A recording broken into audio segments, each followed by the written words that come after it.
Hmm.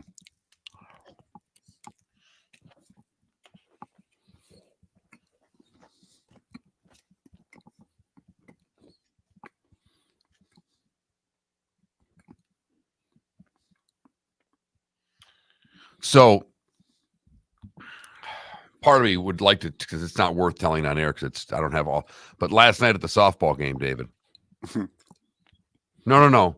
One of the kids' parents, they got, I don't know, I think they had 3 kids. The youngest is out playing with a bunch of other kids while they're watching their daughter play. But you know the ballpark. Kids are running around everywhere. Some kid on an electric scooter runs this little boy over. Whoa. Kid's bleeding. Dad goes over, pissed, yells at the kid who's on an electric scooter, there's signs everywhere to not be on bikes or scooters in this area. The head of the league comes over and calls him over. Starts telling him he can't yell at kids, and he gets pissed. He's like, how about you protect your rules? He called the police on him.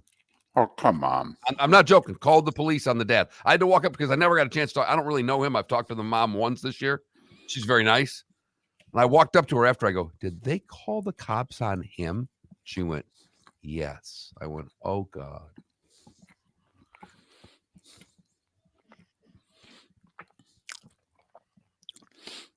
So they called the cops on a dad because he was yelling at his own kid? No, he yelled at another kid for running his kid over with an electric scooter and in an area that electric scooters aren't. Right. Probably a little in the wrong. You don't yell at someone else's kid. Not in today's world. You can't. Right, but he ran over his kid, right? Right. I would have said that I'd have been really, you're right, officer. I need to file charges on this park for allowing the scooter in. My son was injured. I want to file a formal. That's what I would have done. And since she's in charge, I want to file charges against her.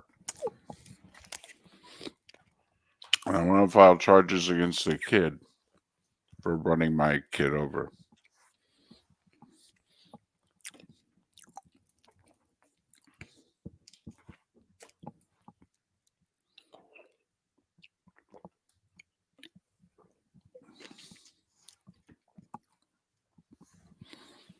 That's a funny poll question, Swoop. How nice will Trent be? Here we go.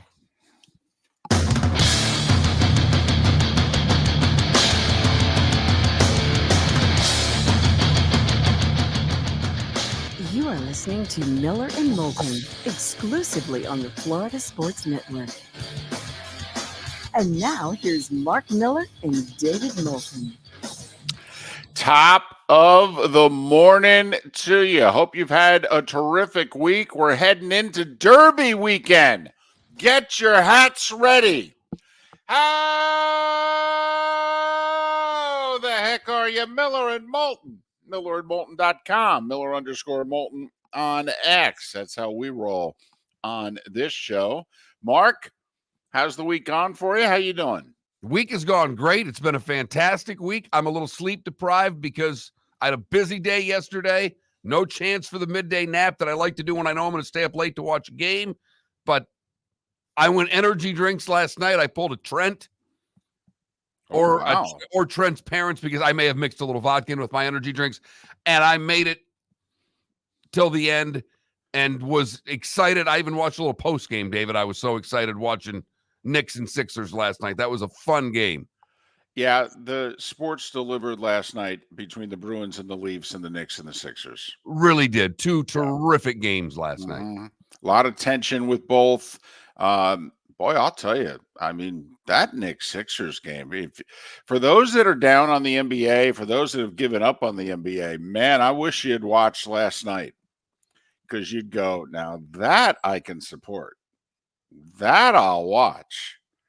That's got drama. That's got guys making shots on both sides. That's intense.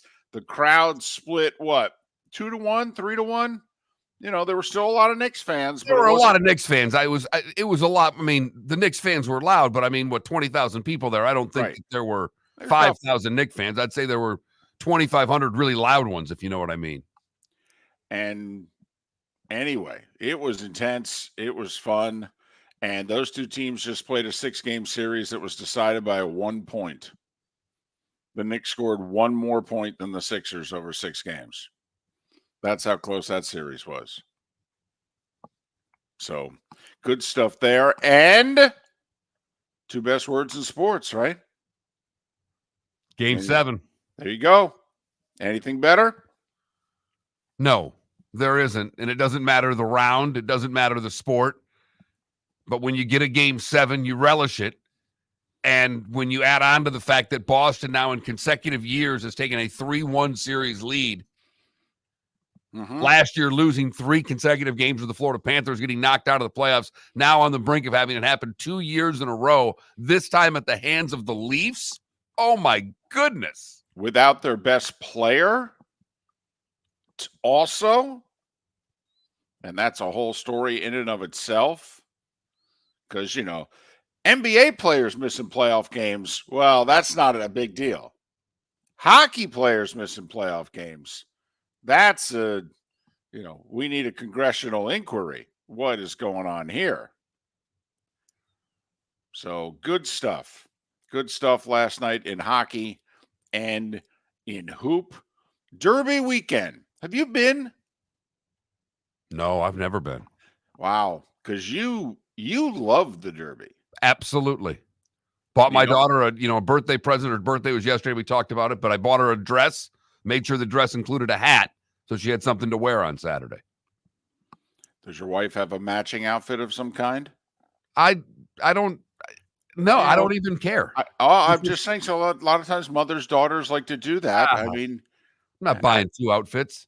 No, I just didn't know if she had something, because I know you guys, you used to do a Derby party. The pandemic ended your streak of doing a Derby party. So, you guys have been married, about 12 years? So the first 7, 8 years you were married, you had a Derby party every year. She's got a hat collection. Oh, I know she does. I was actually invited to a couple of them. And you actually showed up for one of them. I won the pool the one year and the horse got DQ'd. Unbelievable. Anyway, not that I'm bitter over it or anything. And that trainer's still not allowed back at Churchill Downs. Pretty much. No, I mean they increased the ban another year. Yeah, they're angry with him because wasn't Baffert training like the horse that was going to be the favorite for the Derby, and the horse and he are not invited. Correct. Sorry. I have to admit you can get a new trainer. I mean, well, why hold it against the horse? What did the horse have to do with it? I was going to say, right. Like, did the horse make the decision to go with that trainer? Once again, no. It's why it's not an athlete.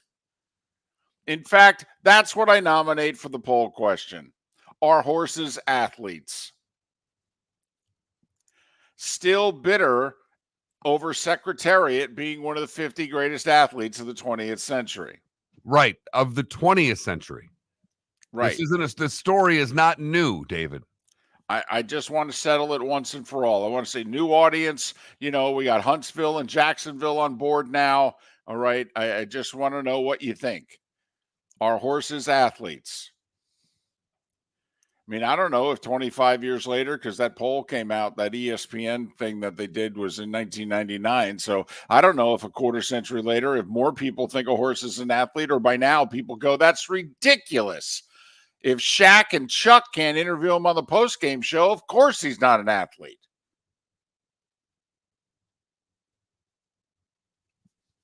Get all you can of Shaq and Chuck. We may have been talking about it first. Now, it sounds like Shaq and Chuck and Kenny, that they can reunite. But that Ernie's under contract with Turner, and the indications are he's a lifelong Turner guy and he won't leave. Which, of course, begs the question, once they lose the NBA, what does Turner have left? Ernie doesn't do hockey.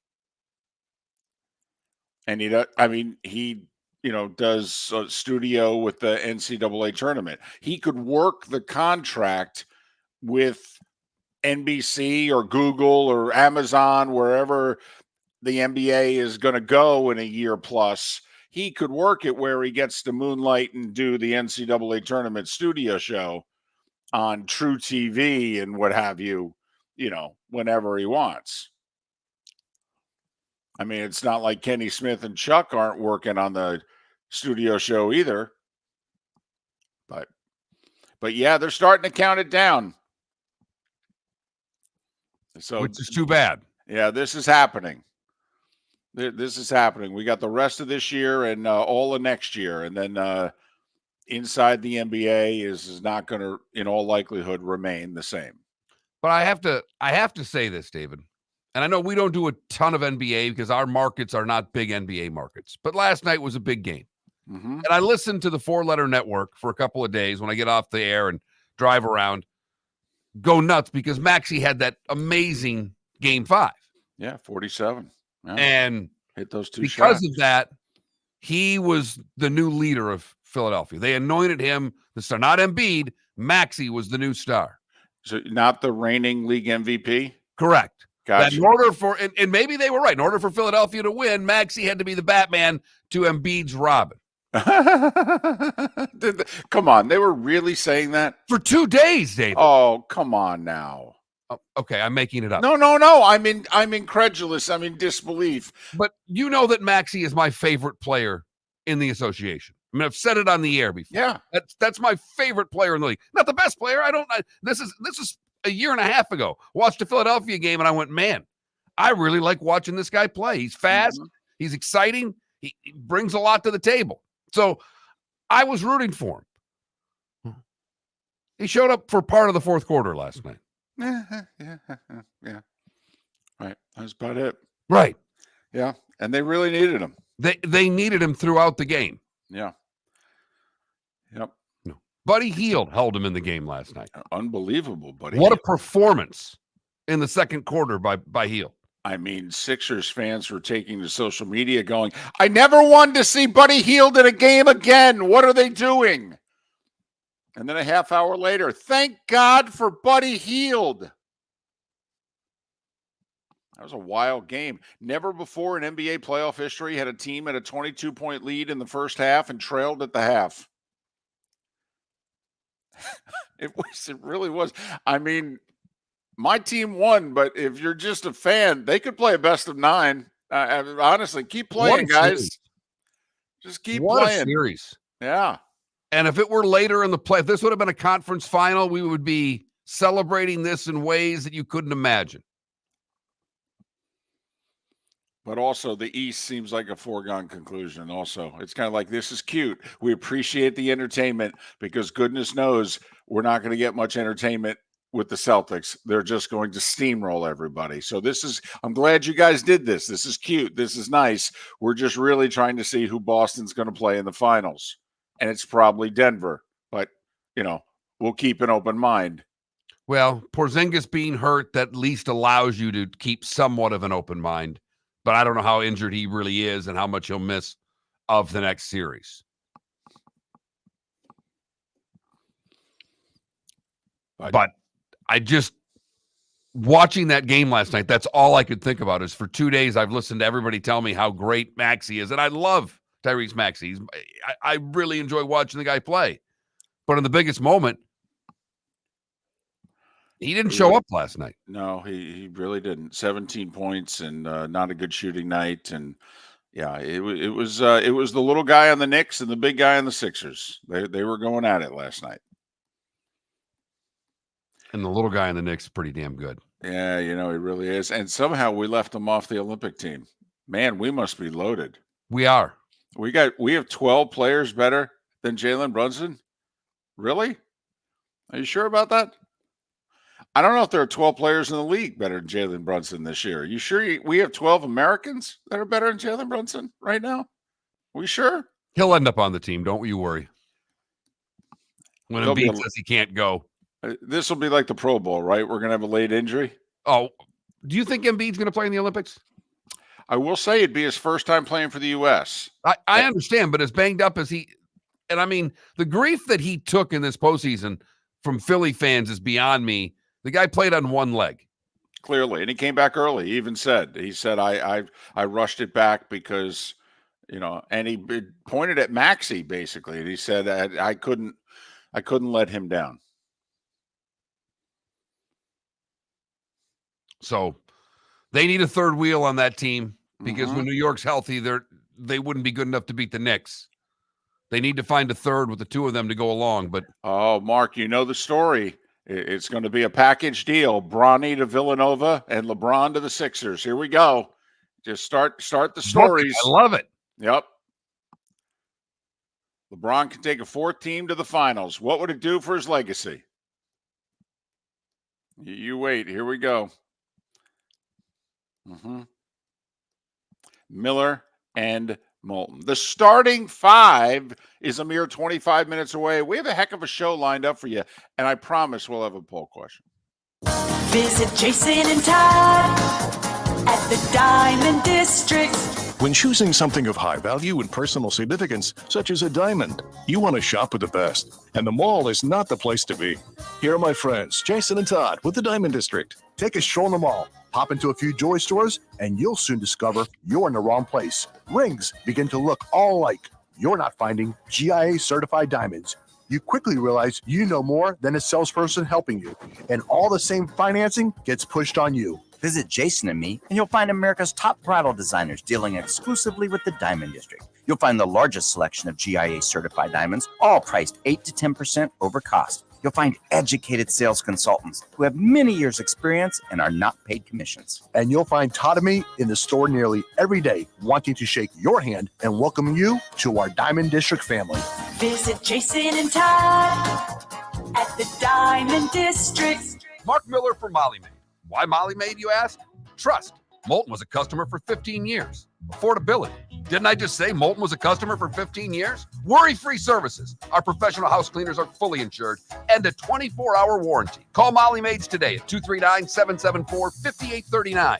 That's 239-774-5839 or online at mollymaid.com/FTMYERS. That's mollymaid.com/FTMYERS. Hello, friends and family of Southwest Florida. Are you looking to tap into the electric vehicle market? Well, look no further, because we here at Southwest Florida Golf Carts have just what you need. E-bikes, golf carts, LSVs, scooters, and more. Come down and talk with one of our experienced sales reps, have a soda and a smile, and you could be cruising the streets in your new EV today. Stop by the store or visit our website at flgolfcarts.com and enter for a chance to win $100 off your next purchase by answering John's monthly sports question. You were listening to Miller and Moulton on the Florida Sports Network.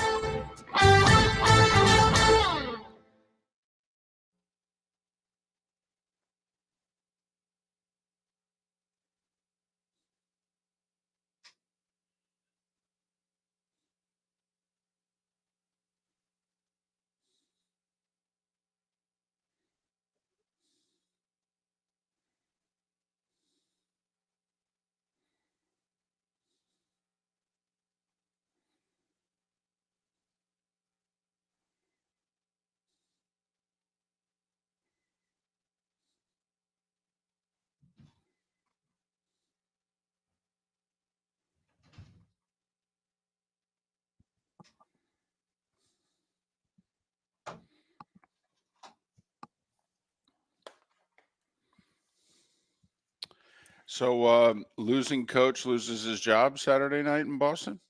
I think so.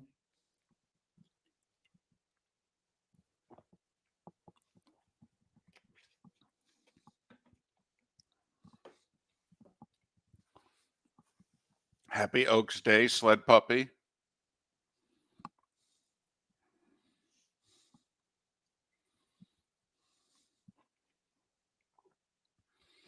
Look at DC breaking down the T-Wolves and the Nuggets.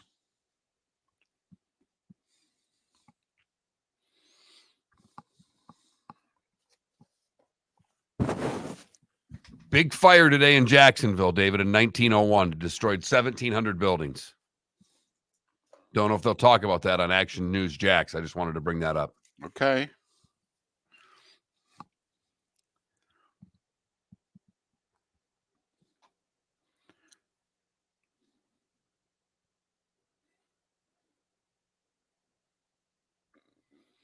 You know, I might have to admit this YouTube TV thing is tempting.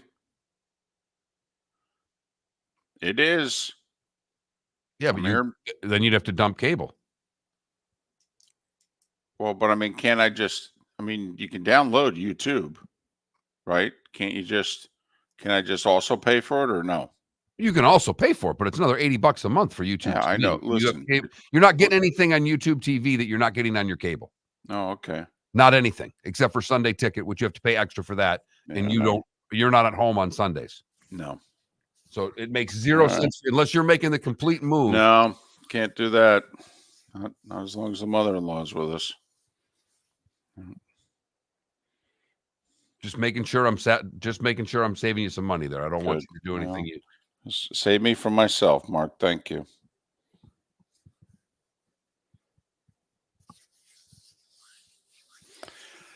Yeah, Kilo's dad, big series win for the Orioles. Huge early season win for the O's. Love it.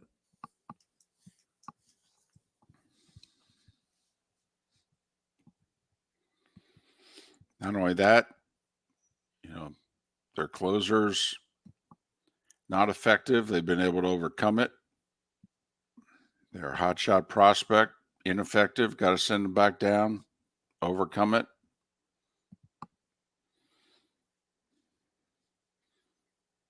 We'll see if your pitching's good enough for October, but I mean, you guys in a way are like the Braves. And that lineup, you're going to be fine. You're getting to October. Just a matter of will you win in October. October, a funny month. Yeah, DC, it's my mother-in-law's got some memory stuff going on. So she's situated with what we have now. I can't change it.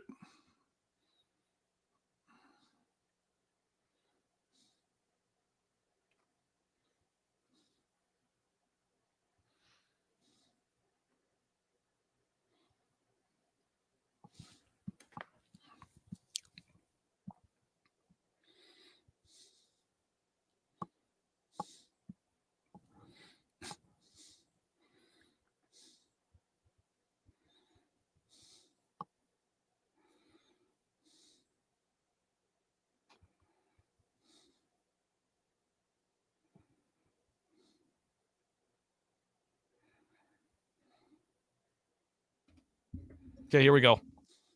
Whatever.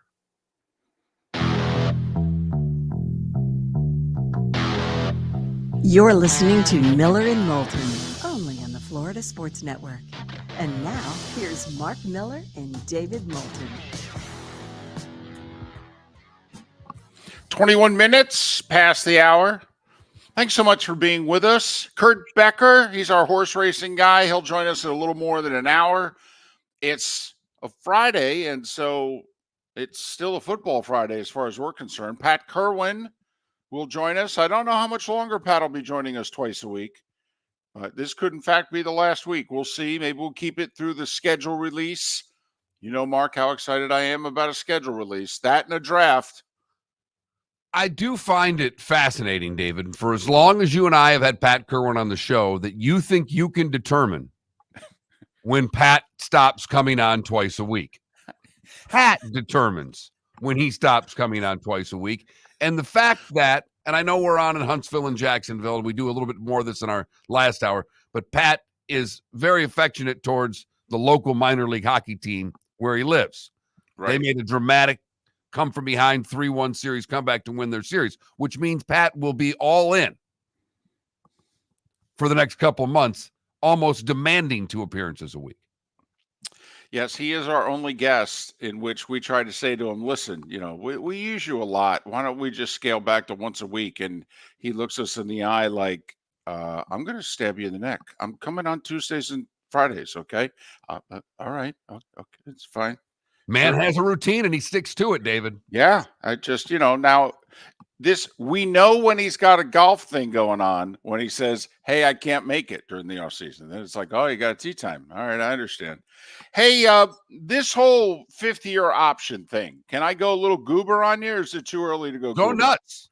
You sure? Yeah, a lot of guys not getting signed. I did some news of that yesterday. So I find there's 2 things going on here. First off, by team.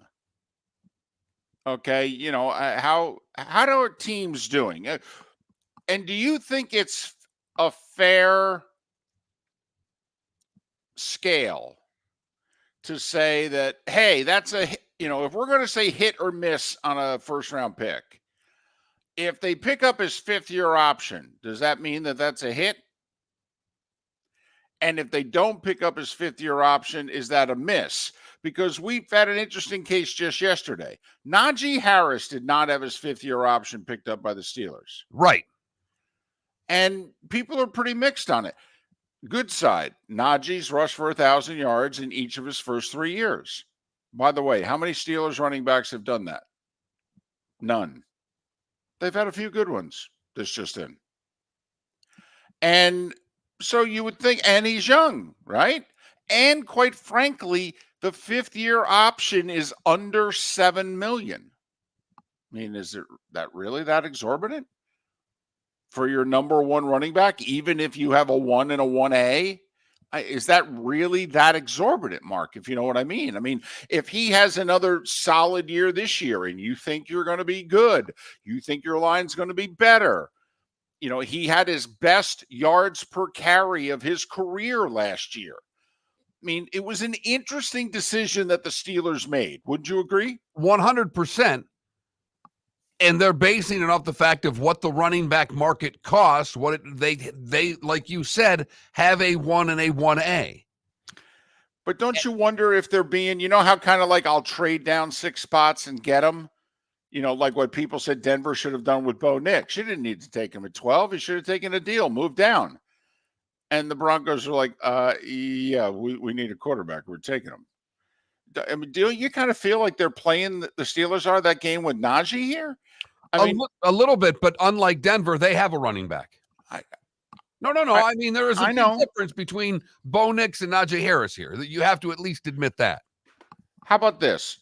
You tell me what you think. If Najee has the exact same year this year as last year, what do you think Najee's going to get? I mean, don't you think even if the Steelers want him and he wants to stay with the Steelers, what do you think that contract in 2025 is going to be? $6 million? $7 million? Probably 6. Okay. And so they didn't pick up his 5th-year option, which I think would have been 6.7, 6.9, something like that. It's just interesting. So anyway, so the Steelers didn't pick up his option. Do you consider Najee Harris a hit or a miss?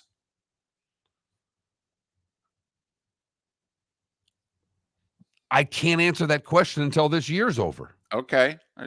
But technically, he's going to go down, if you will, since they didn't pick up his 5th-year option. On paper, he will go down as a miss. That's a Steelers first-round pick that they didn't pick up their 5th-year option on. For the record, the Texans are batting 100% on this whole 5th-year option thing, by the way. Every single one the first round they've taken, they've given a 5th year to. Carolina's 10 of 11.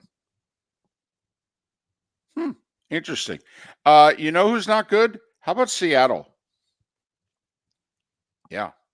Seattle, yeah, not good. And in fact, when they draft running backs, there is 0, just for the record. But tight end, Mark, is the position that teams are most accurate about when they draft in the first round. 8 of 9 first-round tight ends have had their 5th-year option picked up. Okay. What position's the worst? Well, 5th-year options are just on first-round guys, right? Yep. Boy. Quarterback? That was my first thought, right? Quarterback's actually middle of the pack. 57% of quarterbacks. So basically 4 out of every 7 quarterbacks have their 5th-year option picked up. Edge seems like a boom or bust type position. Is it edge? Wow, Mark, that's good. 56%. Running back is the worst. Only 6 of 16 5th-year options have been picked up on running backs. So the McCaffreys and the Barclays of the world. Because remember, the Jags didn't pick up the 5th-year option on Fournette, and he was taken 4th overall. Best position is tight end. Worst is running back. Defensive tackle and tackles have a good hit rate in terms of 5th-year options. They're both in the high 60 percentile. Now, if the Steelers end up signing Najee at the end of the year, is that still a miss or is that a hit? Well, in theory, it depends.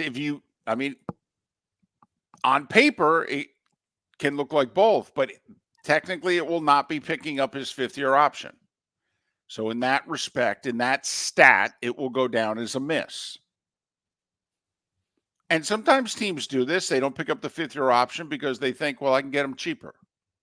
And that's what I believe Pittsburgh's doing. Because if you are interested in keeping the player and signing him long-term, what you do is you pick up the 5th-year option and then you sign an extension which begins after the option. That's happened in a lot of cases.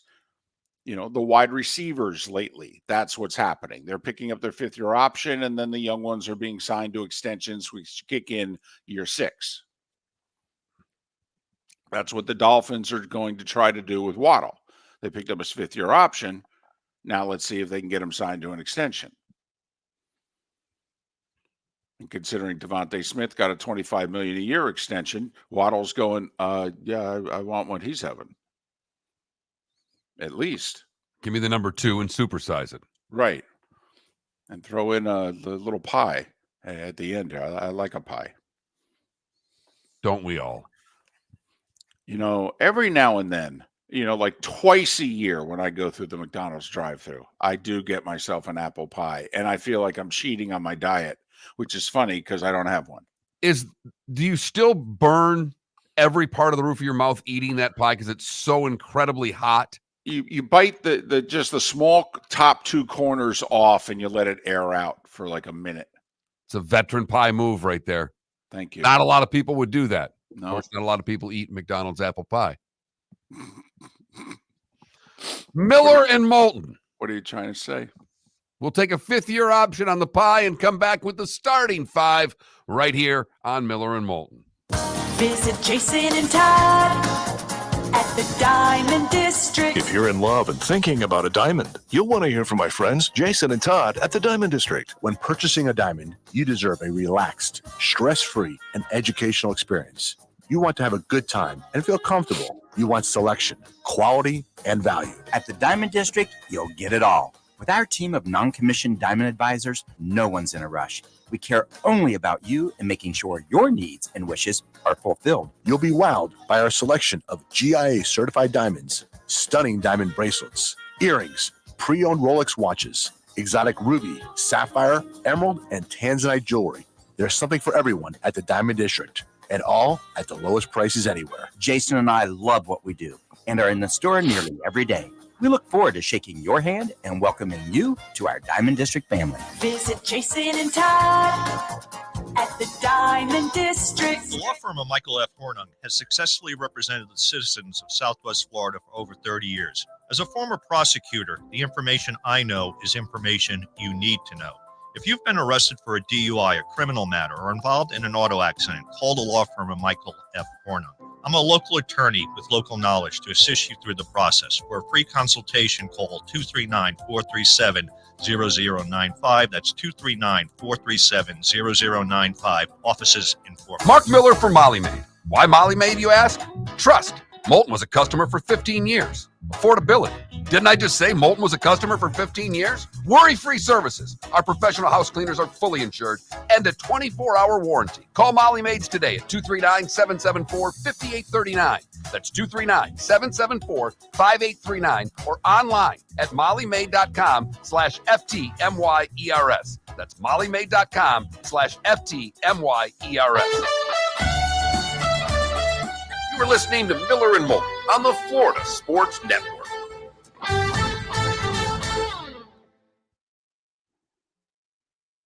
David, it was today in 1987 that the Miami Herald reports a woman spent Friday and Saturday with Gary Hart. Gary Hart. And that woman was Donna Rice.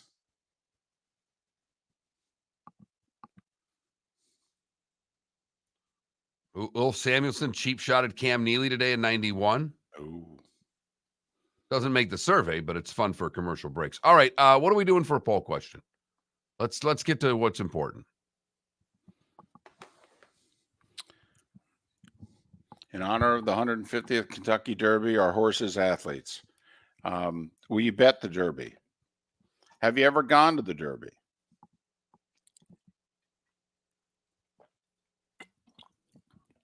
Should we put some bucket sports items up there and have people choose if you could only go to one? Which would it be? I like the bet the Derby. Just what's your level of interest in the Derby? Watch and bet? Watch, no interest? Watch and bet, or won't watch, or don't care. Okay. I don't mind the bucket list one. Because obviously later this month's the Indy 500, so Right. you put that up there as well. How about this? Do we do like a spring/summer list? We ask people Kentucky Derby, Indy 500, and then we give them, say, one of the either US/British Open or Wimbledon. Yeah. Which spring?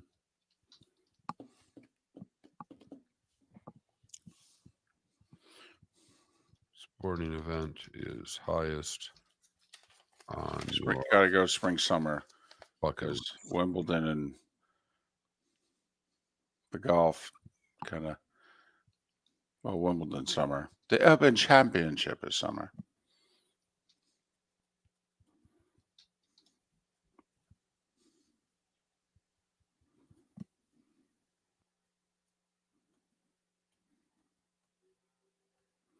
Matt, the Masters has already happened. That's why we're And I think the Masters would win.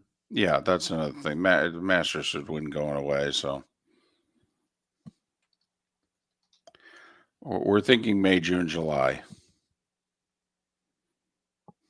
God, I got to write the Open Championship on there. I'm pretty excited. I got the Derby, the Indy 500, the Open Championship, and Wimbledon. Wimbledon.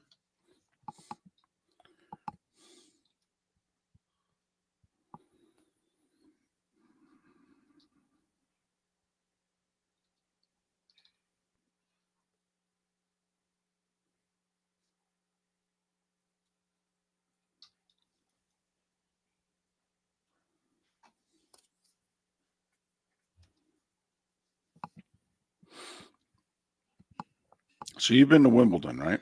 I have. Have you been to a U.S. Open? No. I put the Open Championship over the U.S. Open. I went 2 across the pond, 2 on this side. I think the Open Championship is more prestigious than the U.S. Open. I do as well. So does Taylor Gooch. But you know, Does he find either of them worth going to? Apparently not. he should try to qualify for the Open Championship. Should try to qualify for both. He should. Not be a big wimp. Yeah.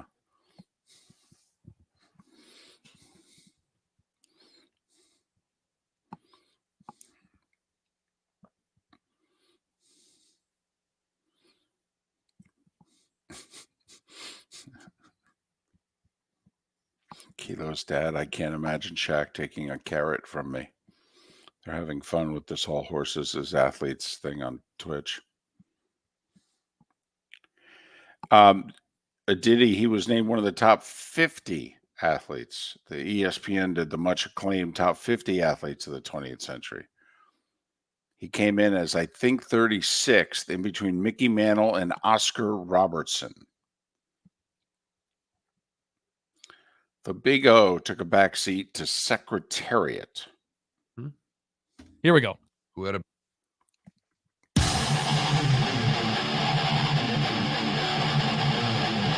You're listening to Miller and Moulton, exclusively on the Florida Sports Network.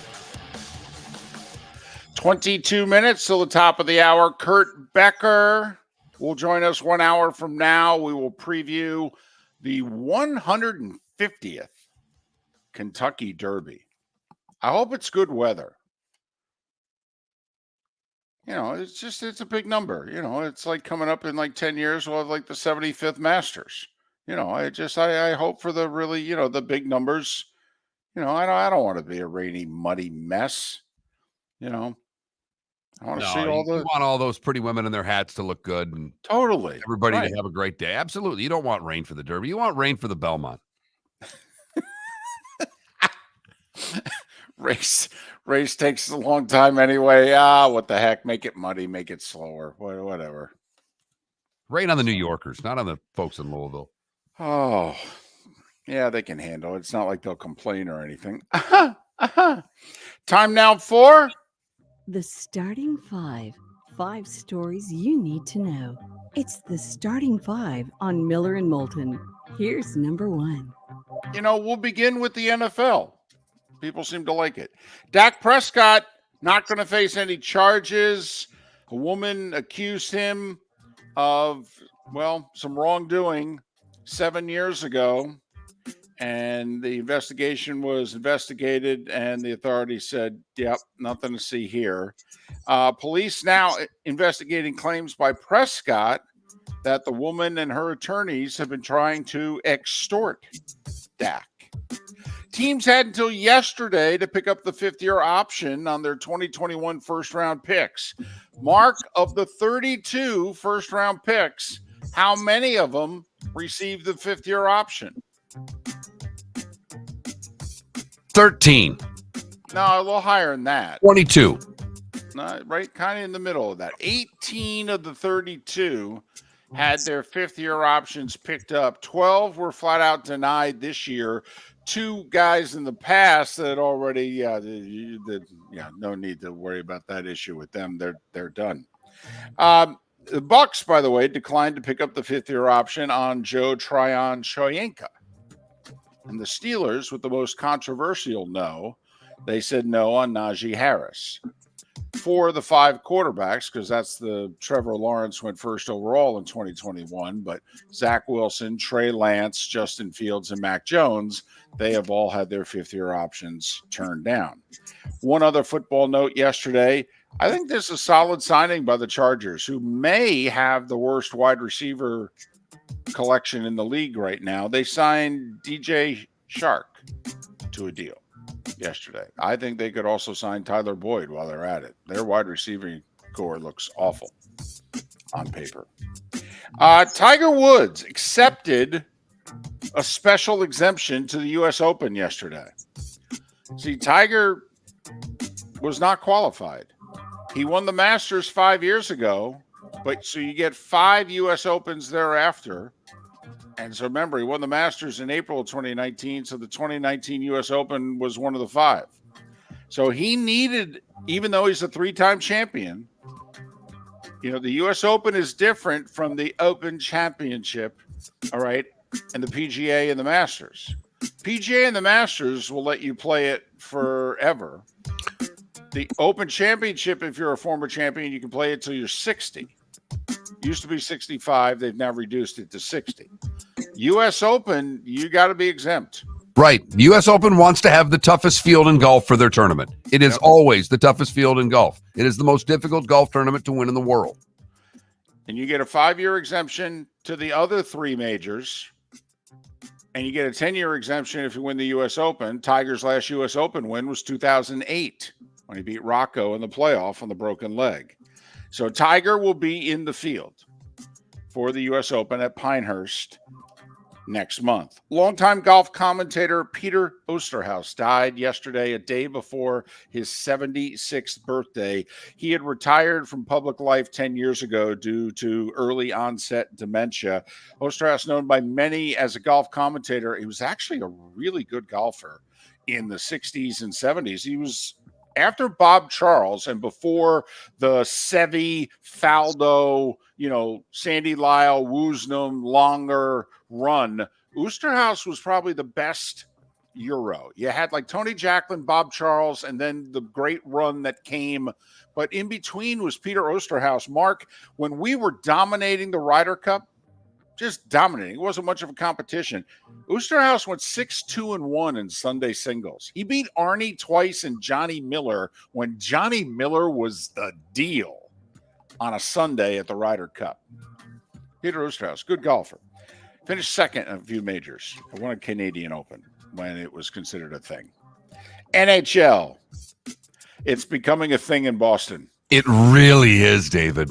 This getting up 3-1 and losing playoff games and potentially losing series, because they did it last year when they were the President's Trophy winners, losing 3 in a row to the Panthers. And now they've lost 2 in a row to the Toronto Maple Leafs without Austin Matthews.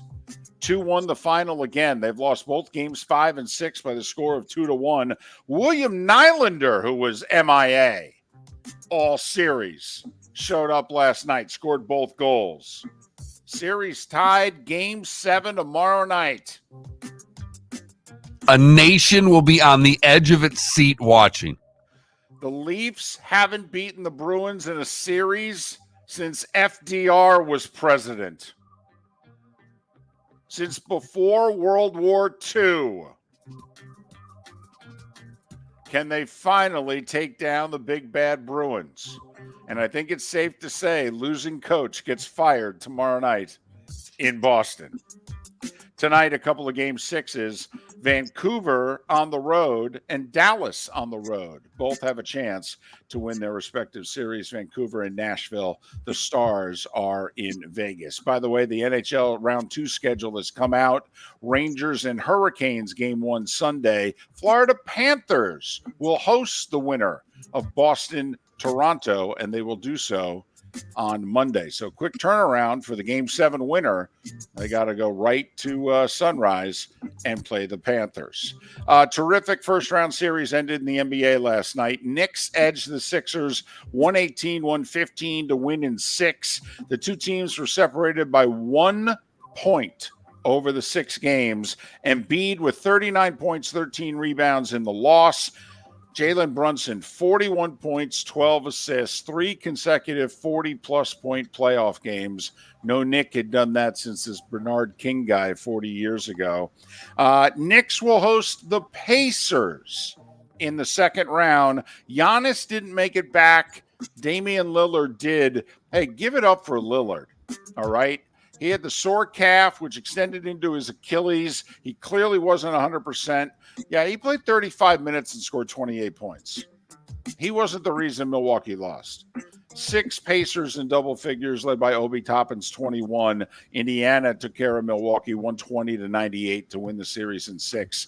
So you got the Celtics getting ready for the Cleveland-Orlando winner. And by the way, game 6 of that series is tonight in Orlando, where the home teams won every game. Magic favored by 3.5. And hey, Mark, the game's actually on the 4-letter network. Well, they didn't have much of a choice, David. No, there are no other games to put on. No, by default. By default, the Magic actually make it to ESPN. Clippers and Mavs tonight in Dallas. Dallas can wrap up that series, and they're a 7.5-point home favorite. So Knicks, Pacers, 2 against 6. Celtics, the 1 seed, waiting to see who emerges from Cleveland and Orlando. That's in the East. Meanwhile, out West, OKC, the 1, Denver, the 2, Minnesota, the 3. They've all advanced. Waiting to see what happens with the Clippers and the Mavs. Baseball, only 6 games yesterday. Marlins swept the Rockies. Yeah. Hey. You know, they're on a roll, David. This is now a winning streak. Hey, 5-4-10, and then they got on a plane and flew to Oakland. Boy, and let me tell you, what a well-attended 3-game series that's going to be. Miami at Oakland. Hello. Mets with 2 in the 11th. Lindor's 2 RBI double won it 7-6 over the Cubs. How about the Orioles? 4 in the 5th. They got some really good pitching in this series. They took 3 out of 4 from the Yankees, 7-2 the final. That's your first place, Baltimore Orioles. Thank you very much. You know, Mark, every time Mike Yastrzemski goes back to Fenway and he homers, I got to admit, I think it's cool. Before the game, Carl, his grandfather, you may have heard of him, Carl Yastrzemski, sitting in the Giants dugout talking to his grandson. That I don't know. I just find that cool. No doubt. Who's your I granddad? actually think that Red Sox fans are okay with the young Yaz going yard at Fenway. In fact, they gave him a standing ovation. As he's rounding the bases, he was getting a standing ovation. That's how much they love his grandfather, that when the grandson homers against them, they give him a standing ovation. It's his second career homer at Fenway. Giants beat the Red Sox 3-1. Nathan Eovaldi, good news, he took a shutout in the sixth. Bad news, he hurt his groin in the sixth. Had to leave the game. That bears watching. Texas 6-0 over Washington. And the Astros, Mark, maybe this is the series that turns it around. They took 2 out of 3 from the Guardians, who had the best record in the American League. 8-2 was the final. Hey, did you see Kirby Smart got a new deal? Mark, there's no money. There's no money. We can't pay the players. No, There's only the coaches. No money. Oh, wait. 13 million a year. 13 for 10 years. So the 48-year-old Kirby Smart signed a 10-year, $130 million contract. Good for him. Oh, wait. He can actually earn an additional $1.5 million a year in bonuses. Listen, Mark, I really am all for everybody making as much money as they can, but I've never understood players, everybody. So we're going to pay you top dollar. And then if you do what we are paying you to do, we're going to give you more. That part of I've never understood. You know, that the player's contract is this, and you get $500,000 for making an all-star team and this, that, and the other thing. Excuse me, no offense. You're paying that NBA guy $50 million a year. Shouldn't he make the all-star team? That's not an unreasonable ask, is it? Am I wrong? I mean, when the agent goes, well, we'd like to put in some bonuses. It's like, no, whatever it is that you want bonuses for, that's what we're expecting from your client. You know, fly to the moon, I'll give you a bonus. You know, how about that? You know, win something for world peace. Win a Nobel, I'll give you a bonus. In Kirby's case, keep your players from street racing. I'll give you a bonus. Right. And remember earlier in the week, we were talking about the NCAA and they were going to settle that antitrust case. And at the time, it was going to be a $1.5 billion settlement. And they were talking about the NCAA will pay some of it, but the schools are all going to have to. Yeah. Mark, now by the end of the week, the settlement is up to $2.7 billion. And who's it being paid by, David? The NCAA only. All of it. Over 10 years. Yeah. So they're going to write checks for about $250 million, maybe a little more a year for 10 years. And they're going to pay this off. Maybe that's why they've had so few investigators over the years, Mark. Maybe that's why they read Charles Robinson and Yahoo and, you know, listen to some talk shows and go on X, and that's where they get their investigative stuff. Because, man, I hope they've saved up. I want to see their financials because they apparently have a lot more money than we thought they did, David. Are they like the PGA Tour? Are they that kind of nonprofit? Yeah. Huh. Yeah. But the schools apparently, you know, just keep paying your dues, but you're not going to have to pay a thing. Interesting. I don't know. It seems like the deal's getting better and better for everybody not named the NCAA. And at 8 minutes before the hour, that was the Starting Five every weekday morning at this time on Miller and Moulton. Hey, is Trent part of the show today? We haven't heard from him at all. He is. Trent is, he's big timing us a little bit today. There's a young man from FGCU, the local university, who's graduating soon and needed to get some real life experience. So he is shadowing Trent today. I'm hanging with Jackson. Having a great time, by the way. Okay, Jackson, a few things quickly. One, don't go into this line of work, please. Okay, don't. I mean, Your just parents ask. work hard. They pay Yeah, for your school for you. right, And what you don't want to do is put them in more debt. right. And just ask Trent. Okay, honestly, do something else for a living. That's number one. Number two, Jackson, if you're graduating in like what, a week, isn't it a little late now to He's got a maybe year. get that He's going to be a senior. internship? He's got a year. Oh, okay. All right. Okay. All right. So we have a year to talk him out of this Exactly. occupation. Way to Okay. go, David. You didn't waste much time for that, did you? No. Haven't even no, met the kid. No. He came over, very nice young man. No, I saw him. He's very handsome. Got no. up early this morning, and you're just telling him you're wasting your time. Yes, he Mark is. Miller for Molly Maid. Why Molly Maid, you ask? Trust. Moulton for 15 years. Affordability. Didn't I just say Moulton was a customer for 15 years? Worry-free services. Our professional house cleaners are fully insured and a 24-hour warranty. Call Molly Maids today at 239-774-5839. That's 239-774-5839 or online at mollymaid.com/FTMYERS. That's mollymaid.com/FTMYERS. Located on the East Trail, locally owned Naples Tiki Bar and Grill is an outdoor eatery next to the Hitching Post Shopping Center. Island-inspired food with a true tiki theme. The best place in Naples to enjoy the beautiful weather in Southwest Florida. The Naples Tiki Bar and Grill offers a great menu for dine-in or takeout. Enjoy our famous pulled pork, huge burgers, and tiki bar cocktails. Don't miss happy hour every day from 3 to 6 and live music 7 days a week. See you soon at the Naples Tiki Bar and Grill, 11498 Tamiami Trail East. The law firm of Michael F. Hornung specializes in criminal defense, DUI, personal injury, nursing home claims, and auto accidents.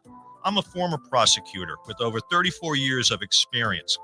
The information I know is information you need to know. If you've been arrested for a DUI, time is of the essence to maintain your driving privileges.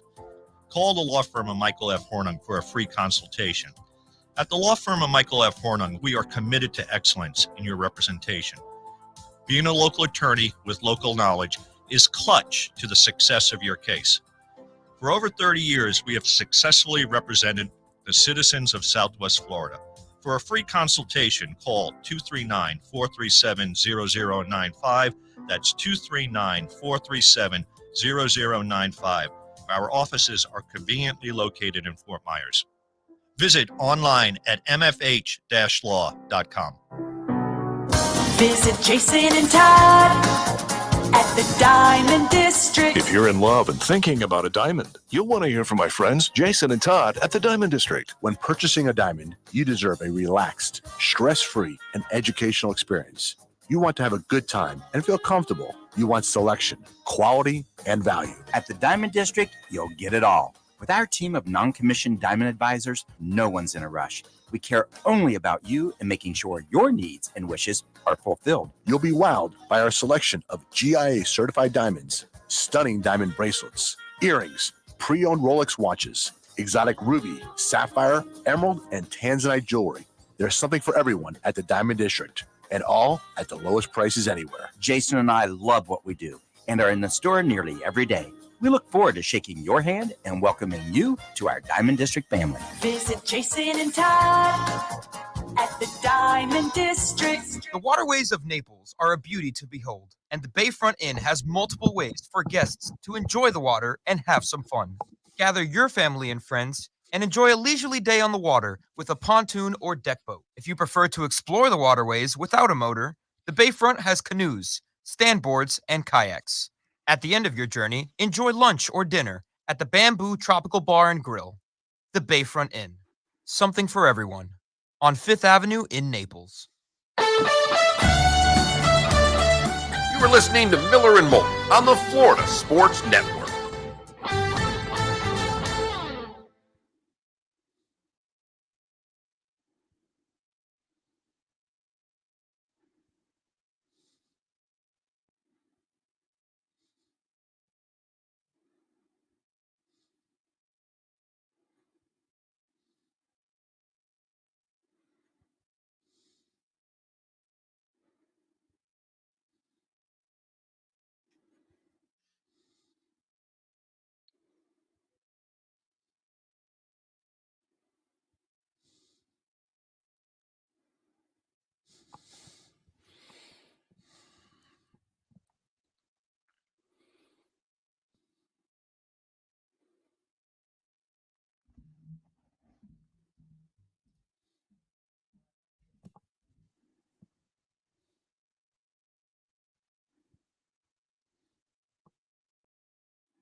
Bless you.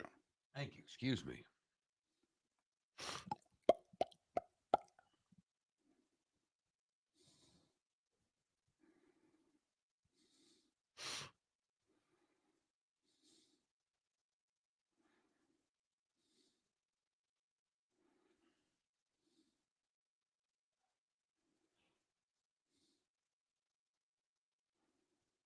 It's a pretty dramatic win for your Mets yesterday. Yeah, that was an entertaining series. I mean, I didn't watch a play of it, but it looked like it from the scores and the totally. and the games and things like Yep. that. But what Marte Here we go. threw two guys.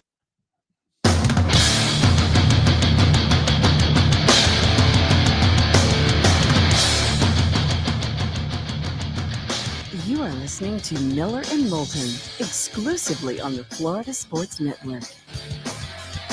And now here's Mark Miller and David Moulton.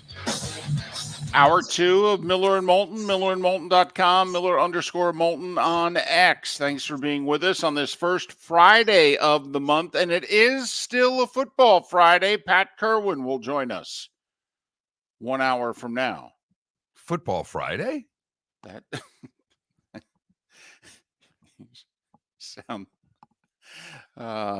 you sound like you're reading the prompter there.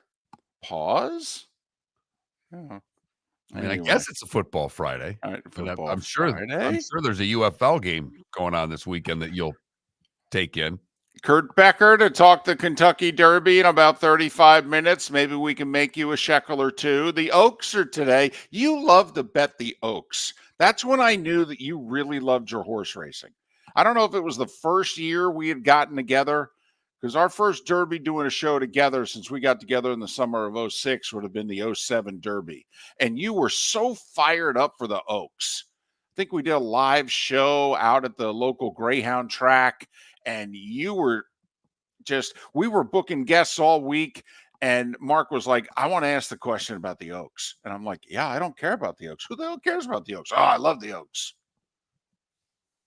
Okay. Gotta like the Phillies. And I'm not talking about Philadelphia. Right. You said I'm a ladies' man. What can I tell you? I like the Oaks. All right. We'll talk about the Oaks. So I will ask Kurt Becker if there's some money to be made on the Oaks today. Don't you kid yourself. So 35 minutes, a chance to win a few shekels on the Oaks and the Derby. Coming up with our buddy Kurt Becker. And the Derby is part of our poll question today. Which spring summer sporting event is highest on your bucket list? The Derby, the 500, the Open Championship, or Wimbledon? We left the Masters off on purpose. Right, because it would win going away. Plus, we're thinking about over the next 10 weeks or so, that just, starting with this weekend. So we got this month, which is the Derby and the, Indy 500. And then we'll skip the U.S. Open even. We'll just vault right over it. Oh, I think the Open Championship is more prestigious than the U.S. Open. The U.S. Open is my favorite golf tournament for the carnage, but the Open Championship has a little more prestige to it just because of the way you say the Open Championship, David. Well, I was going to say, I didn't realize that, just like I'm not allowed to say Wimbledon, because then you go and break off into your impression. Okay. Come on, John. So what was it? 35 years ago was your, Wimbledon? Wasn't it 89? 88. No, 89. I'm sorry, 89. Yeah, after my sophomore year in college. Had to just do the math there quickly. And you had an amazing experience. You were there. I mean, literally, if you could be there for one day because of rain, the men's semis and the ladies final all got backed up onto the same day. Well, no, I was able to what they do, or what they did, and obviously this is a long time ago, but you could wait online for tickets. Wait in line. You queue up and wait for people to leave, and they would dump their ticket into a box, and you, for £1, could buy their used ticket that they're gone. That seat's empty. So we waited all day, and there were rains and things like that, and we got in to see the final set of the semis between Edberg and McEnroe. Right. On court 1. So we watched, and I don't even think it was the final set. I think we watched the final handful of games. But I got to see John McEnroe at Wimbledon. That'll work. That checks off a box. Sure. Yeah. But we had tickets when we were going. I went with a couple of friends. I studied. Michigan State had, where I graduated from, had a great overseas program where you could take classes all over the world. We did so in London. We took our humanities courses in London in the summer of '89.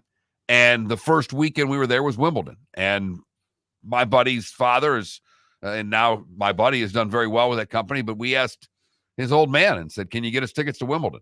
And I have no idea what Mr. Furlow had to pay for those tickets, but I'm guessing it was a pretty penny. But we were able to go to the Wimbledon finals and see Martina and Steffi, and then see Boris and Edberg, because they were backed up. So it was the first time in forever that both the men's and women's finals had been on the same day, and we were lucky enough to see them both. Was the NBC music in your head as you were walking into center court of England? You know, dun dun dun dun dun dun dun dun dun dun dun dun dun. In my head, I believe we were singing it out loud. We took a limo to Wimbledon. I mean, we did this first class. We all wore sport jackets. We dressed up for it and tried. Really? Good for you. Tried to look the part at 19, 20 years old. And we had 4 tickets. And there were 3 of us. And there were a lot of other kids from Michigan State that were in the class. And it was like, do you pick David and not pick Trent? Right. What do you do with the 4th ticket? Or do you just act like you don't have the 4th ticket? Ooh, is this like Trent with the Lions playoff ticket? So did you just invite some girlfriend? No, David. We scalped it.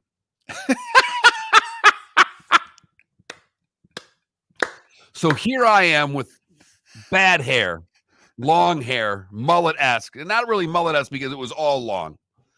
So I've got that. Boy, I don't even want to admit this, but I did wear a ponytail back then occasionally. So I've got the hair tied up.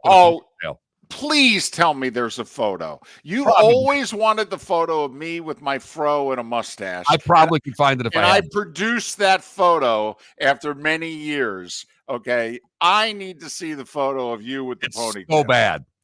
So the hair is all greased up, slicked back, sport jacket on, and I'm selling this extra ticket to Wimbledon. And I want to say we were asking 125 pounds for. I mean, I wasn't messing around. I paid for a lot of my extra spending in college scalping tickets on Saturdays. I'd show up at a Michigan State game with no money, with $20 or no money, and come home with hundreds of dollars just buying and selling tickets on game day. And so here I am hawking this ticket for Wimbledon, and one of the scalpers comes up and wants it, and I said 125 pounds. He tells me to go pound sand. And then he comes back and wants the ticket. And you know me. Oh, 150. You're damn right, David. And he proceeds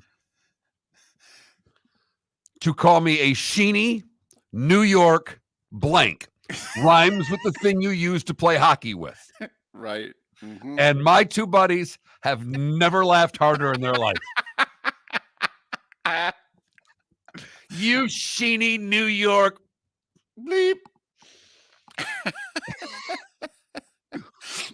And of course, you wanted to say, I've never been, because at that time you hadn't even been to New York, right? From Saginaw, Michigan, for crying out loud. Lighten up, Francis. Well done. But you got Wimbledon, it, didn't you? Yeah. Yeah. We got the money, little extra spending cash. Listen, that's 4 legendary players there, though. Becker, Edward, Martina, Steffi. My goodness. So fantastic. So that's our poll question. You know, bucket list sporting events here. The 2 this month, the Derby and the Indy 500, and then the 2 across the pond in July, the championships at Wimbledon and the Open Championship. They will talk Oh, they will go on. If you get any of the international broadcasts, I'm sure they'll do a lot on Peter Oosterhuis this year. All right. He Absolutely. played in it many times and also was a commentator for it for many years. It's part of CBS's golf coverage for 20 years. He took over 17 from Vern. When Vern was on 17 doing the Masters, and then Vern left CBS and went to Turner for a couple of years to do Sunday Night Football when CBS lost football. And so obviously he lost his gig with the Masters for 2 years. Peter Oosterhuis took over on 17. So then when Vern came back, they moved Vern to 16. Seemed to work out okay for everybody, right? You know, Vern got Jack at 86, and then, you know, they moved over and things kind of worked out for him. He got Tiger. Not all bad. No. So what is highest on your bucket list? Go to that Mark Miller, the David Moulton, Miller_Moulton on X to vote. Right now, the Derby getting 50% of the vote, the Open getting 30% of the vote, and the rest divided up between the Indy 500 and Wimbledon. For the record, I voted Indy 500. I'm fascinated by it. I really want to go. I love the sounds of an auto race. I do. And it's weird too, because I'm not into cars. I was never into cars, didn't work on cars. My grandfather did. You know, I was into sports. You know, you could be into music, cars, sports. I chose sports. A lot of my friends chose cars. My best friend was into cars. Me, not so much. But I love the sound of an auto race. It's a neat sound. You get used to it. It's loud, but you get used to it. Yeah, Indy 500 would finish last on my list. I understand. But would still be on the list, if you know what I mean. It's not that I'm opposed to it, but out of these, you know, Wimbledon I've been to, Derby is number one. That's my next bucket list item. And E.B. Hill, I think, hits on it in the Twitch chat room. It's the sound becomes the feel of a race. I mean, your body is vibrating. I mean, it really does. I mean, it hits your senses, and you're like, oh wow. I mean, so anyway, I'd really love to go to Indy. So, and I'm not like a friend of ours who's, you know, well, I'll only go if I have a suite and, you know, the air conditioning. No, I'd love to just get you somewhere in turn one. Yeah, just a decent view. I'd like a little bit of the, you know, racing. You know, it's kind of like when you go to a golf tournament and you camp out. What's our spot going to be? I mean, I would like to see more than one shot all day or two shots. You know, if we could just see a little bit, that'd be great. Are you a post-up guy at a golf tournament, or are you a follow-a-group guy at a golf tournament? No, I'm a walk-around guy. That's me. The way I used to do it was I'd walk all morning. What I wanted to be like one of the first guys at the course. Like I was at the 84 U.S. Open at Wingfoot, the famous Fuzzy Zeller, Norman day that Sunday. And I showed up. We were there as soon as they opened the gates. And I followed one of the guys who was in the first groups. And I followed every shot of his. I mean, there was nobody following him. And I was talking to him by the back nine. He had a shot in the rough, and I was standing there. I was Bill Britton. He was a golfer from Long Island. All right. I ended up talking to him. And then my grandfather and I had lunch, and then we set up at 18. And we watched all the groups come up. It's kind of the way to do it. And you're right. When you get with some of those early groups, there's no one around. You see the whole course. You see the whole course. You're privy to sometimes some great caddy golfer conversation that you don't get anywhere else. Kurt Becker to talk the Derby in 25 minutes right here on Miller and Moulton. The waterways of Naples are a beauty to behold, and the Bayfront Inn has multiple ways for guests to enjoy the water and have some fun. Gather your family and friends and enjoy a leisurely day on the water with a pontoon or deck boat. If you prefer to explore the waterways without a motor, the Bayfront has canoes, standboards, and kayaks. At the end of your journey, enjoy lunch or dinner at the Bamboo Tropical Bar and Grill. The Bayfront Inn. Something for everyone. On 5th Avenue in Naples.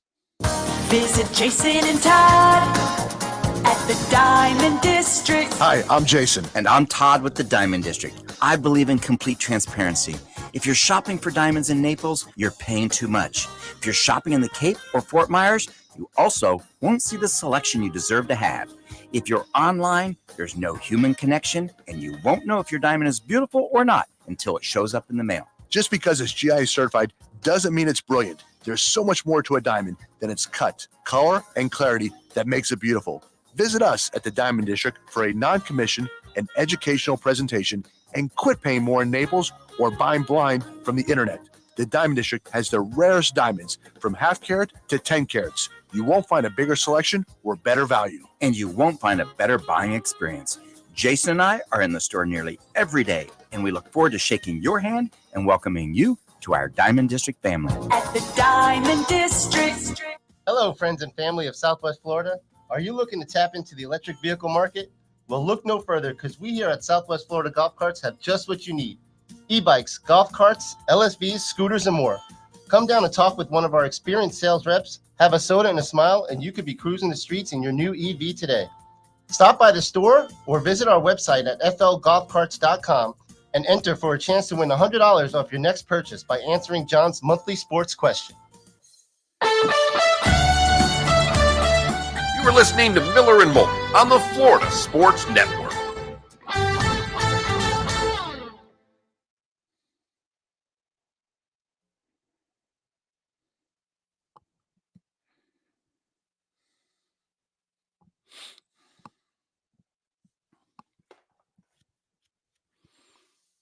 Trent.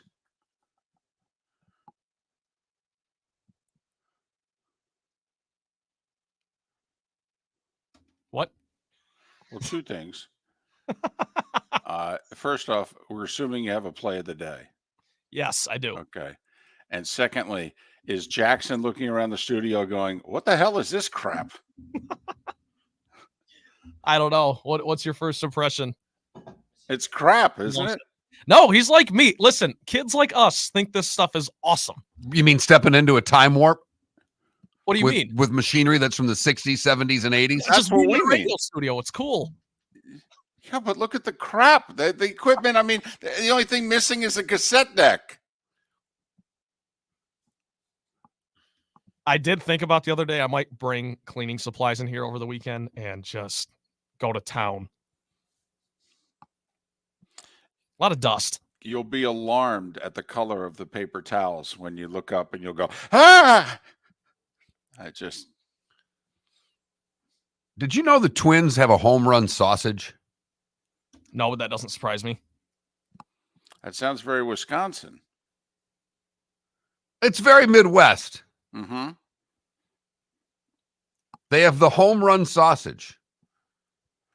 So what does that mean? Does the sausage run around when they hit a Hitting home run? coach Dave Popkins brought a Cloverdale Foods tangy summer sausage into the dugout and beckoned his players to tap it before they hit. The presence of the sausage ignited a fury of hits, including back-to-back homers from Eduardo Julian and Ryan Jeffers in the same inning. After Carlos Santana homered in the eighth, Jeffers tossed the sausage to Santana on his return to the dugout, and the home run celebration was born. The sausage is traveling with the team in a Ziploc bag shoved in a shoe.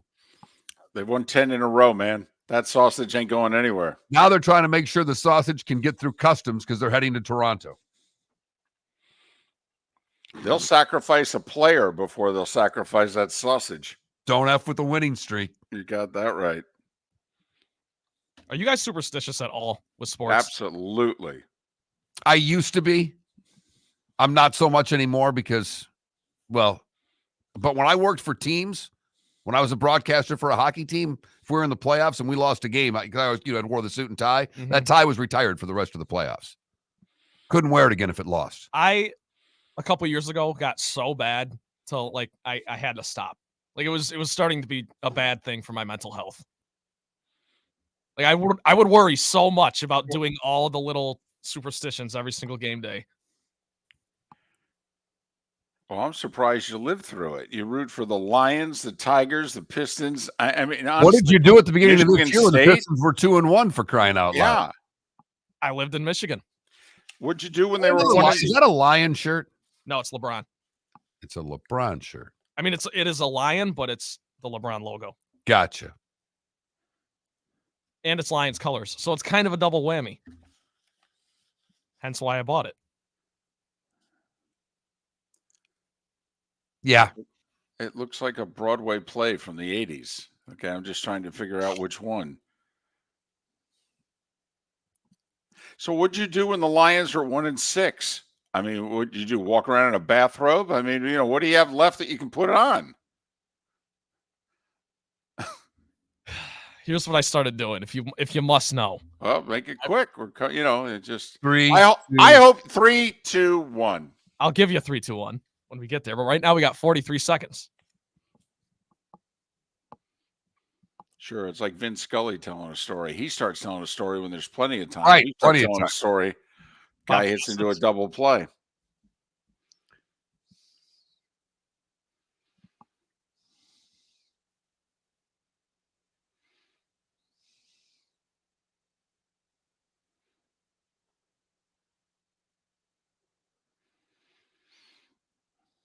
I'm with you, Jim.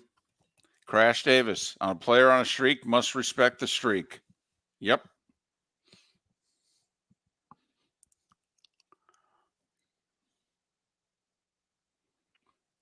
By the way, somebody was asking about the Wimbledon announcer. You talking about Bud Collins or Here we Dick go. Enberg?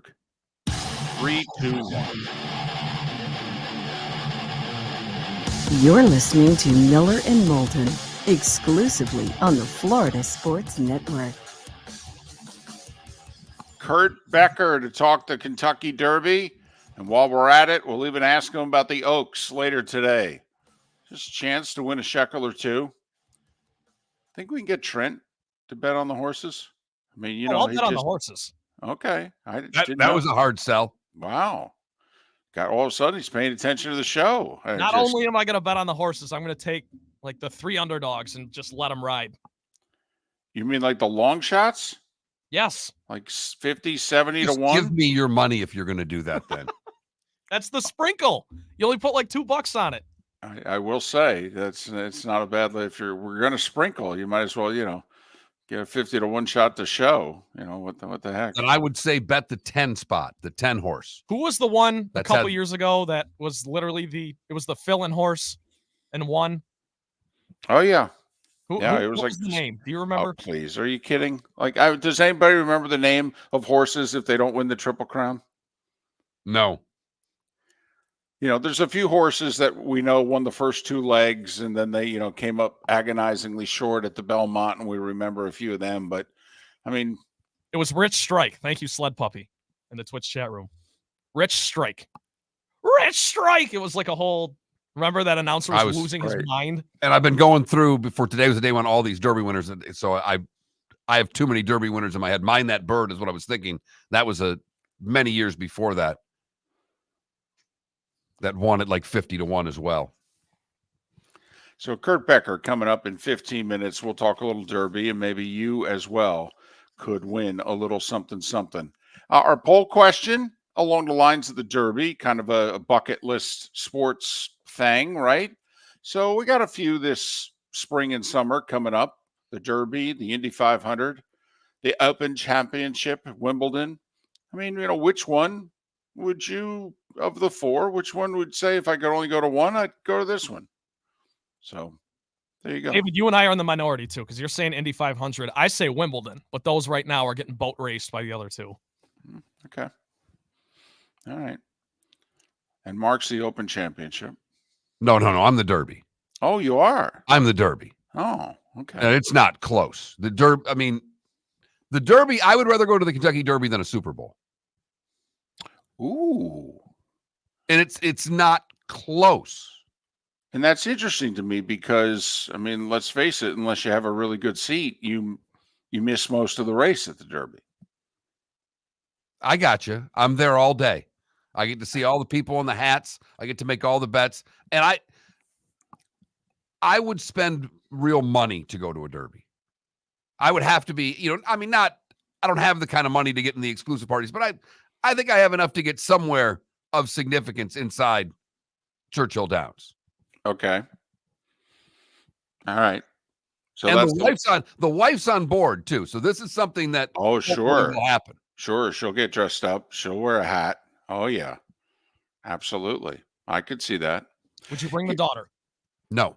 Would you bring your son? Probably not. Would he go? Yes. But he's of the age that you go, like if you were to go, you go in the infield. You go rip it up, tear it up in the infield, have a big time. That's where the 20-somethings hang out. Here's the one thing. I think the mint julep is disgusting. What is it? It's bourbon. Isn't it bourbon? What the hell are we even doing a show for together? I just don't think it tastes good. Now that could be me. Okay. Well, I don't listen. Let's put some sugar water and some bourbon and tell me that it tastes. Oh, and let's throw a mint leaf in there too. Oh, that sucks. I think it's tremendously overrated. Like it's a Shamrock Shake, for crying out loud. Well, it's not that bad. Come on now.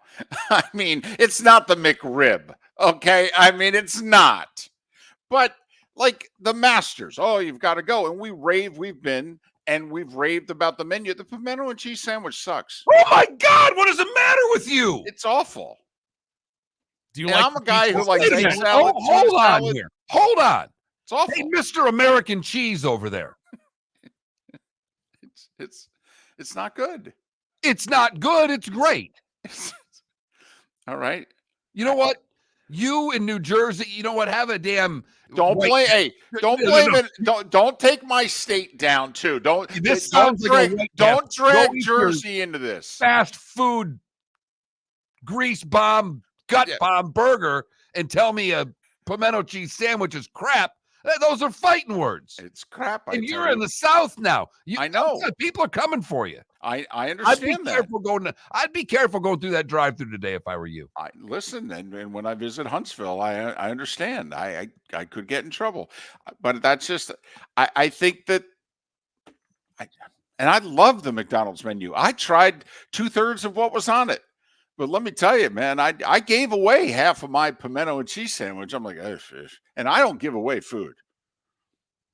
And I was like, this cheese, mayonnaise, and pimentos. What the hell's the matter with it? On some lovely bread. Not to mention the price. Now, listen, think about how much the sandwich has to suck when it's $1.50. Okay, that's how much I didn't like the pimento and cheese sandwich. So you're using the Little Caesars complex here. Huh? You're saying it's good. I thought you were saying it's not good because it's cheap. That's what I thought. No. I'm saying it's not good. I'm saying think about it. When a sandwich is $1.50, how bad does it have to be for you to go, this sandwich is bad?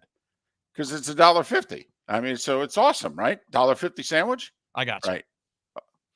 So yeah, So if we went to the Derby together, which now obviously is not going to happen because apparently, the thought of me being at the Derby with you, but I would not do the mint julep with you. Hey, we can do the mint julep. I probably deserve that. I'm getting another poll question up right now regarding the mint julep. Fine. My poll question would be, what's worse, the mint julep or the pimento and cheese sandwich? I genuinely have no pulse on what would win. So I have to admit, a lot of people in the Twitch chat room are backing me up with this. They think that they're both, they love the Derby, love the Masters, not so much the mint julep and the pimento and cheese. I will say the mint julep thing, the disagreement here tracks because Mark is a bourbon guy. He likes bourbon, so naturally he's going to like the mint julep. David pretty much sticks to Miller Lite. Right. Miller Lite and Diet Coke, and that's only because he drinks Diet instead of regular. And if he really were to have his choice, or Coke Zero now, but if he really had his choice, it'd be Coca-Cola or Pepsi-Cola in a glass bottle. And see, that's the problem when somebody like me, okay, who's, not high-end. Not high-end? Criticizes something like the Derby's mint julep and the Masters pimento and cheese sandwich, then it's easy to make fun of me. I've earned that. I get it. Kurt Becker, we'll ask him about the mint julep and the Derby coming up. So Mark, clean up the show. It's the Molly Maid play today. The show has become a mess. The room is trashed. There's pimento cheese on the wall because I just threw one at David. David, riddle me this. What are the best 2 words in sports? Game 7. Game 7. And we're going to get one in Leafs Bruins, Mark's favorite series. Here's an electric goal last night in the 3rd period for the Leafs to basically put this one on ice. Morgan Riley trying to chip it ahead. He does. Cleared by Nylander. Up ahead for Nyes. To Nylander. Breakaway. Game on his stick. Score! Willie Nylander makes it 2-0. We're going to Boston again, buddy. This time we're going to finish the job. And we'll find out if they do indeed finish the job. There's your play of the day presented by Molly May. That is spectacular. There's a lot to digest in that call right there. Game on his stick, able to pull that off, and then loses his voice by the end of the call. That's spectacular. And we're going back to Boston, and this time we're going to finish the job. Game 7, the Bruins in the Leafs. Oh, boy. Losing coach is getting fired. I mean, this is awesome. Toronto had lost 6 straight home playoff games. They win last night. Boston has now lost 5 consecutive closeout games. Their 6th is tomorrow in Game 7. Miller and Moulton. Kurt Becker to talk mint juleps in the Kentucky Derby. Next. Hello, friends and family of Southwest Florida. Are you looking to tap into the electric vehicle market? Well, look no further, because we here at Southwest Florida Golf Carts have just what you need. E-bikes, golf carts, LSVs, scooters, and more. Come down and talk with one of our experienced sales reps, have a soda and a smile, and you could be cruising the streets in your new EV today. Stop by the store or visit our website at flgolfcarts.com and enter for a chance to win $100 off your next purchase by answering John's monthly sports question. The law firm of Michael F. Hornung specializes in criminal defense, DUI, personal injury, nursing home claims, and auto accidents. I'm a former prosecutor with over 34 years of experience. The information I know is information you need to know. If you've been arrested for a DUI, time is of the essence to maintain your driving privileges. Call the law firm of Michael F. Hornung for a free consultation. At the law firm of Michael F. Hornung, we are committed to excellence in your representation. Being a local attorney with local knowledge is clutch to the success of your case. For over 30 years, we have successfully represented the citizens of Southwest Florida. For a free consultation, call 239-437-0095. That's 239-437-0095. Our offices are conveniently located in Fort Myers. Visit online at mfh-law.com.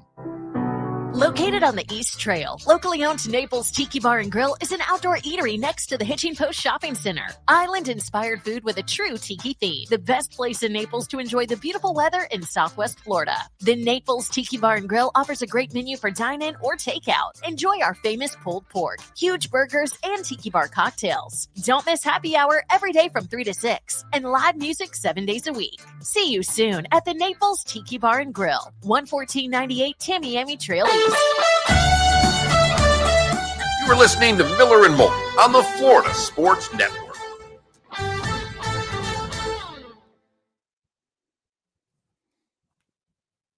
Two new poll questions up, David. David hates mint juleps. Do you? David also hates pimento cheese sandwiches. Do you hate them or love them? Look at you selling me out like that. That's fantastic. Oh, just threw you right under the bus.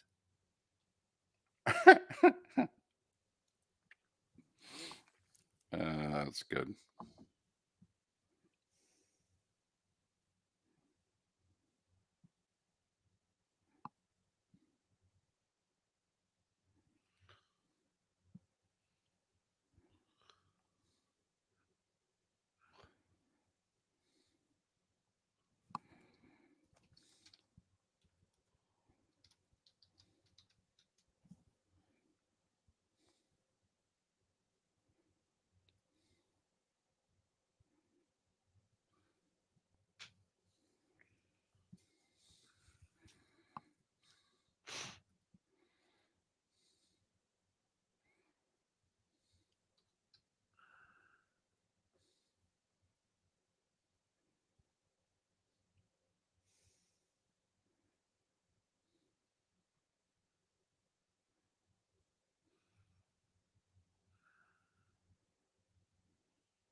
Dun, dun, dun.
So I'm co-listing a couple properties with my broker because, well, they're in Lehigh, and Hey, the call isn't going through. Can we see if Kurt can call us?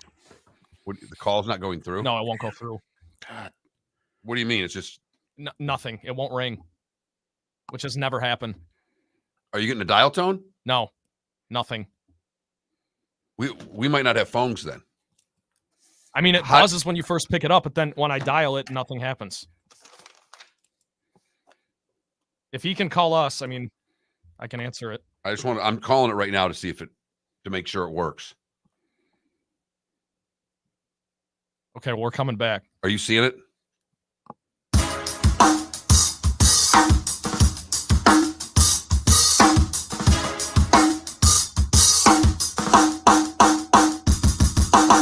Welcome back to Miller and Moulton, only on the Florida Sports Network.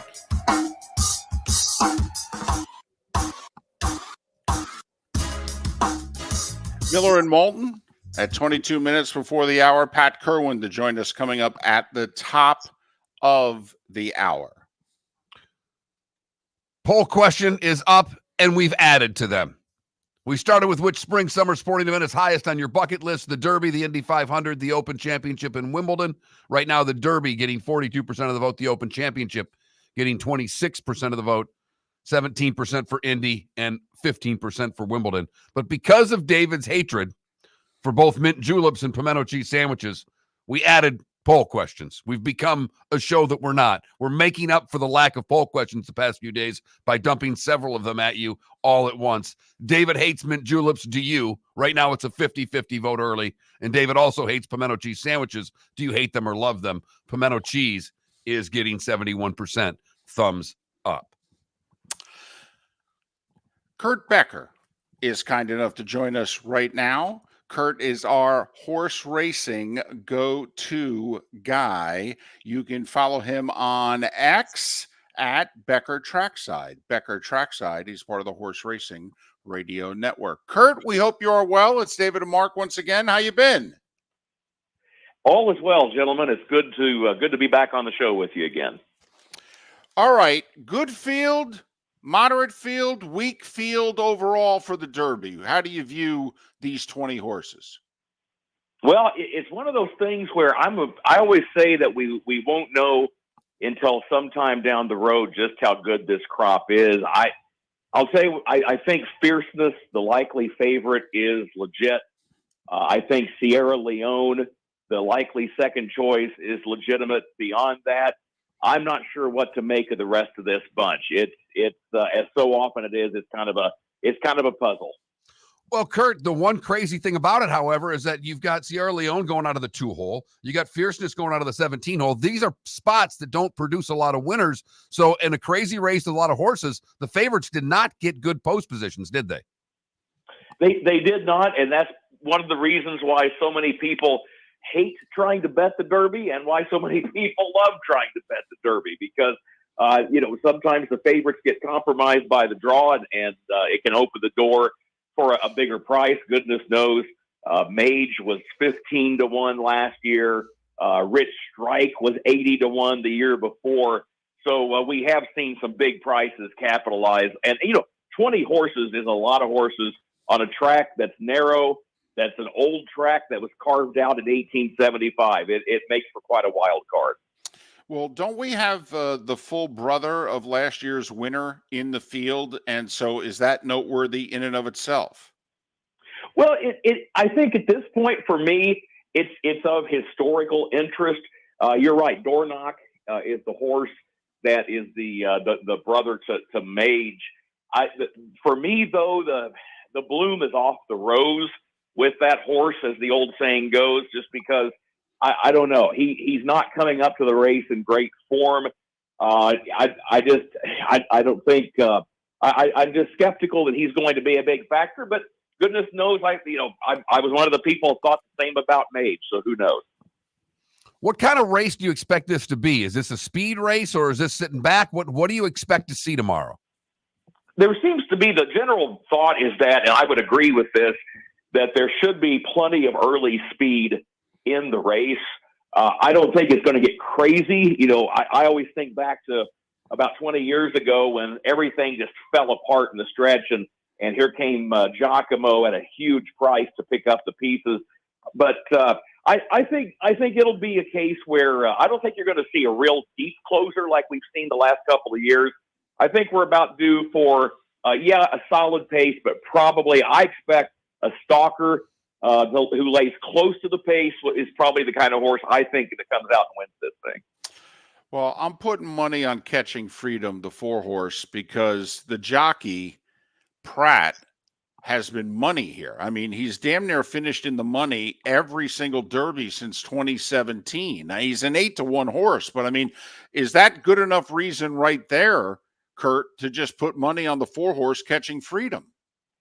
I think that's a legitimate pick for a couple of reasons. Number one, you hit the main one, and that's the fact that Flavien Prat has been incredible in this race. He got promoted to the win on Country House back in 2019 after Maximum Security was disqualified. He was on Zandon, who came running late at the end. He was on Angel of Empire, who came running late at the end. And maybe the other reason is the fact that the horse he's riding, Catching Freedom, won one of the longer prep races, the Louisiana Derby, at 1 3/16. You're just a 16th shy of the Derby distance of 1 1/4 miles. And that could also bode well for this horse. He will come from off the pace, and he'll have traffic to deal with. But Pratt is definitely one of the best in the game at doing that. Another horse I was looking at is Just a Touch. Obviously, Justify is the father of the horse. So there's the lineage there. But Just a Touch doesn't have a whole lot of racing experience. He doesn't, but Brad Cox is the trainer. Brad always has probably a half dozen Derby candidates as of January 1 every year. And everybody keeps telling me that has talked to Brad about this colt, that Brad has insisted that he thinks Just a Touch might be the best in his barn. Here's the other thing. Just a Touch was part of a hot pace in the Toyota Bluegrass at Keeneland a few weeks ago. A lot of horses would have backed up and finished off the board after pressing such a fast pace. He hung in there and was a strong runner-up. There are people pointing to that and saying that could be a good sign for this colt. He's Kurt Becker, Horse Racing Radio Network. Follow him on X at Becker Trackside, Becker Trackside. All right, we have an undefeated horse in the race, but unless my information is off, the horse has never raced in the States. Forever Young is 5 for 5, but this is a Japanese horse. how do Japanese horses, international horses who have never raced in the States before, do in their first race in the States? They have done poorly in this particular race.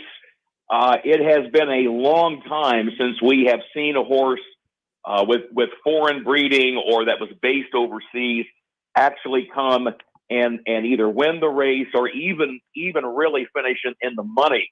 The other factor with him, Forever Young is the horse that won the United Arab Emirates Derby, and that just has not been a good route to the Kentucky Derby for whatever reason. Now, to be fair, the Japanese have done well in the Breeders' Cup in recent years. I keep hearing people say, "Oh, their luck's bound to change. They're bound to win the Derby one of these years." My issue with Forever Young, I've watched video of his races. He's kind of a grinder, as horsemen say. He just kind of hangs around, and gradually keeps coming forward and then wins. I think in the Derby, you've got to have a horse that has a burst of speed at some point. Personally, I've not seen that from him. Talented horse, but I'm skeptical he's a horse that will win on Saturday. Honor Marie's won a couple of times at Churchill. Longer odds. Do you give that horse much of a shot tomorrow? Well, I had not originally, and my only concern about the horse, the jockey is a jock that is from overseas, and he has not been in the States long. He's not ridden in the U.S. very long, but there are handicappers I respect who like Honor Marie because this is a horse that seems to love a longer distance of ground. You mentioned the experience over the racing strip at Churchill Downs. That can definitely be a big plus. And what I'm hearing from experienced handicappers, they're definitely planning to use that horse for some of their so-called exotic wagers, the trifecta, the superfecta, that kind of thing. A question in our Twitch chat room, Kurt. Are there any new trainers to keep an eye on here? And looking at the field, the only one that I see is Honor Marie, the only horse in it with like a trainer, who this is their first Derby. Yeah, there are a couple in here that are coming into the race for the first time. That's one example. To me, if you're going to talk trainers, I think the biggest storyline among trainers is on the opposite end of the spectrum. You've got Dwayne Lucas, who's won the Derby 4 times. The guy is 88 years old. He still is at the barn at 4 a.m. every day, still climbs aboard his stable pony and is right there overseeing the whole operation. And he's got Just Steel, who is going to the post. And the other part of that story, his jockey, Keith James Asmussen, is the son of trainer Steve Asmussen, who also has a horse in the Derby. He's got Track Phantom. Steve Asmussen's never won the Derby. He's been runner-up. His son has seldom ridden in the Derby, but his son's going to team up with Dwayne Lucas. I think Keith James is maybe 25 years old. Here's Dwayne Lucas at 88. If Just Steel wins this race, that would be a huge headline. What's the weather going to be like tomorrow, Kurt? I'm seeing that there's a chance of rain in the afternoon. We going to have a muddy track? I keep hearing that the track should be dry by the time that the Derby rolls around. As one handicapper said to me, he said there might be some moisture in the track early in the day, but right now it looks like things should move out by the time the Derby rolls around. Keep in mind it doesn't go off till nearly 7 p.m. Eastern, and most people seem to think, if anything, there could be the rains that are coming through Louisville that are scheduled to be coming through today could leave a lot of moisture in the turf course. So better keep that in mind when you bet the grass races. But the general take is it should be okay. The main track for the Derby should be dried out. Did the horse have to be punished along with Baffert? I get if the Derby and any track doesn't want anything to do with Baffert anymore. I'm fine with that.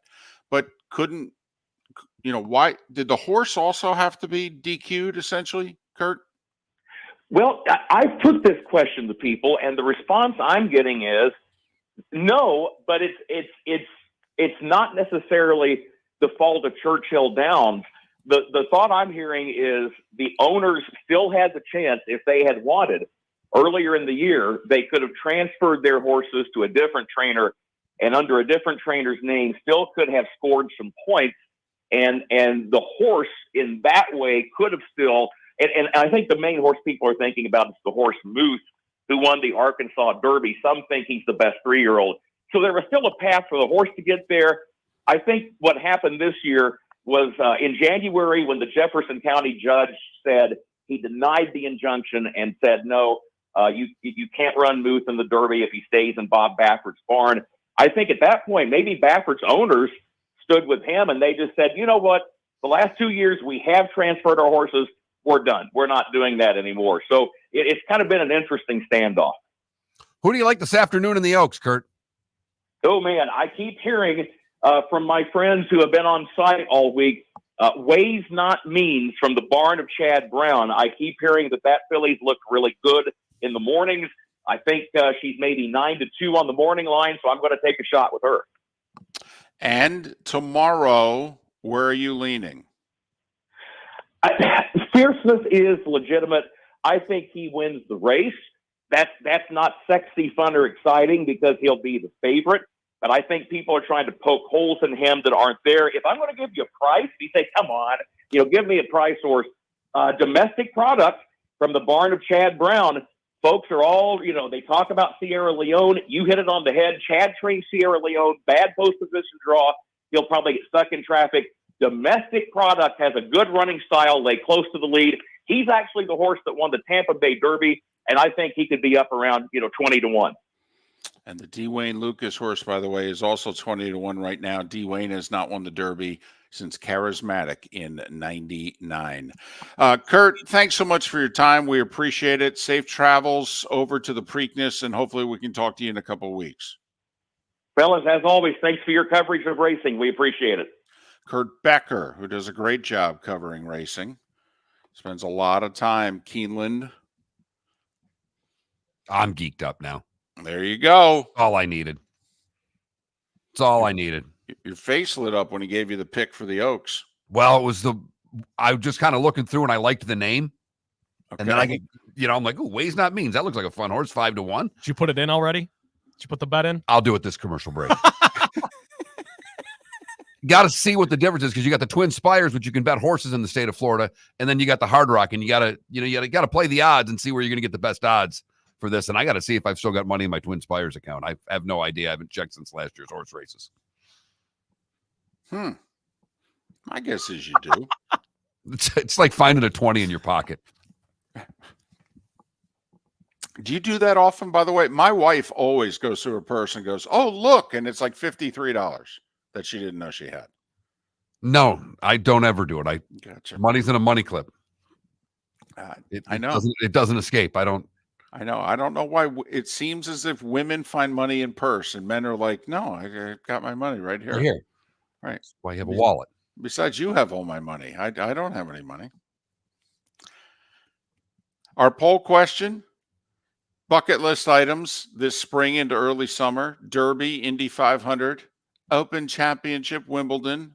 If you could only go to one, which one would it be? That Mark Miller, the David Moulton, Miller_Moulton on X. Pat Kirwan's next. Mark Miller for Molly Maid. Why Molly Maid, you ask? Trust. Moulton was a customer for 15 years. Affordability.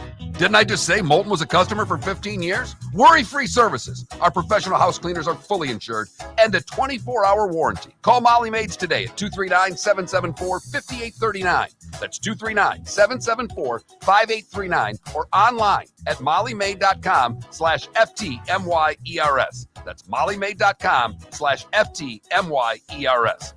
The law firm of Michael F. Hornung specializes in criminal defense, DUI, personal injury, nursing home claims, and auto accidents. I'm a former prosecutor with over 34 years of experience. The information I know is information you need to know. If you've been arrested for a DUI, time is of the essence to maintain your driving privileges. Call the law firm of Michael F. Hornung for a free consultation. At the law firm of Michael F. Hornung, we are committed to excellence in your representation. Being a local attorney with local knowledge is clutch to the success of your case. For over 30 years, we have successfully represented the citizens of Southwest Florida. For a free consultation, call 239-437-0095. That's 239-437-0095. Our offices are conveniently located in Fort Myers. Visit online at mfh-law.com. Visit Jason and Todd at the Diamond District. When choosing something of high value and personal significance, such as a diamond, you want to shop with the best, and the mall is not the place to be.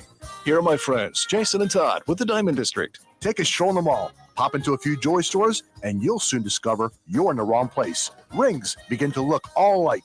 You're not finding GIA certified diamonds.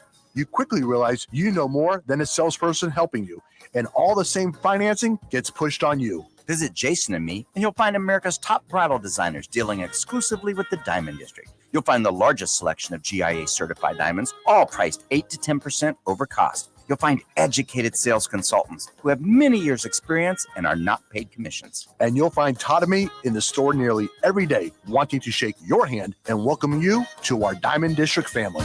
Visit Jason and Todd at the Diamond District. Hello, friends and family of Southwest Florida. Are you looking to tap into the electric vehicle market? Well, look no further, because we here at Southwest Florida Golf Carts have just what you need. E-bikes, golf carts, LSVs, scooters, and more. Come down and talk with one of our experienced sales reps, have a soda and a smile, and you could be cruising the streets in your new EV today. Stop by the store or visit our website at flgolfcarts.com and enter for a chance to win $100 off your next purchase by answering John's monthly sports question. You were listening to Miller and Moulton on the Florida Sports Network. Good morning. Morning. Good to hear your voice. Good to hear yours. How about those Blades? Come on now. And now the Maple Leafs trying to do the same thing. Yeah, he doesn't care. It's not the Blades. No, I understand. You know, it's a higher level of right. hockey. It's real hockey. Right. It's real hockey. Easy. I look for real athletes that play for nothing. Hey, they're not making any money in the Stanley Cup playoffs either. The only thing they get is just whatever their playoff share is. They got their last check, like 2 Same weeks as the ago. NFL. Yeah. The NFL doesn't pay these guys to play in the playoffs. They get dinky little. I'm telling you, the real rich guys want to know, why am I doing this in the first round? Hey, Mark, do you want to go tonight? I got one left. Shit, I can't. I got softball practice. Killing me. Well, you don't like minor league hockey anyway, according to about a minute ago. No, I like NHL hockey better than minor league hockey. I know, so do I. But no, I don't think you do.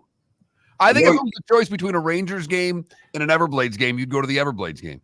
I would, because I know what the pro athletes are doing and how little they care. I'm tired of that life I had. It's 30 years of watching guys, where's my paycheck? And, speaking of that, you think Najee Harris is going to play really hard this year? I don't think so. Well, you could argue, that he has to. No, not him. He's going to go, sorry, my hamstring hurts. He knows he's going to get paid somewhere, and he really feels like he just got – you know what? I knew they weren't going to do it. I have to tell you, it was personal. Do you think he might pull a Le'Veon? Well, he'll show up, and he needs the money he's going to make. But Le'Veon was offered a big, fat deal, and he turned it down. Right. This guy was not and will not be offered one. Now, they might give him a 2-year for like $5 million average or something, $4 million average. But the guy upstairs is the one who doesn't like him. Way upstairs. Hasn't liked him in a long time. I love him for that. They fit. They have a Steeler mold, and if you don't fit it, you don't stay.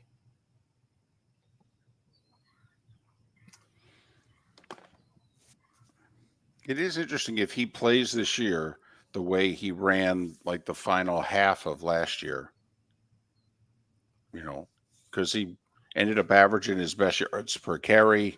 Yeah. He's going to have an opportunity to have a good year, but I don't know that he's going to give it everything he's got. He's going to try to preserve himself for the future. When in doubt, stay out. That offensive coordinator and improved offensive line, Arthur Smith, No, it's a run. It's going to be you're run right. oriented. I mean, if he stays healthy and is motivated, he should have his best year. I'd be signing a veteran running back just to be perched on that bench right behind him. Well, they got the young kid, right?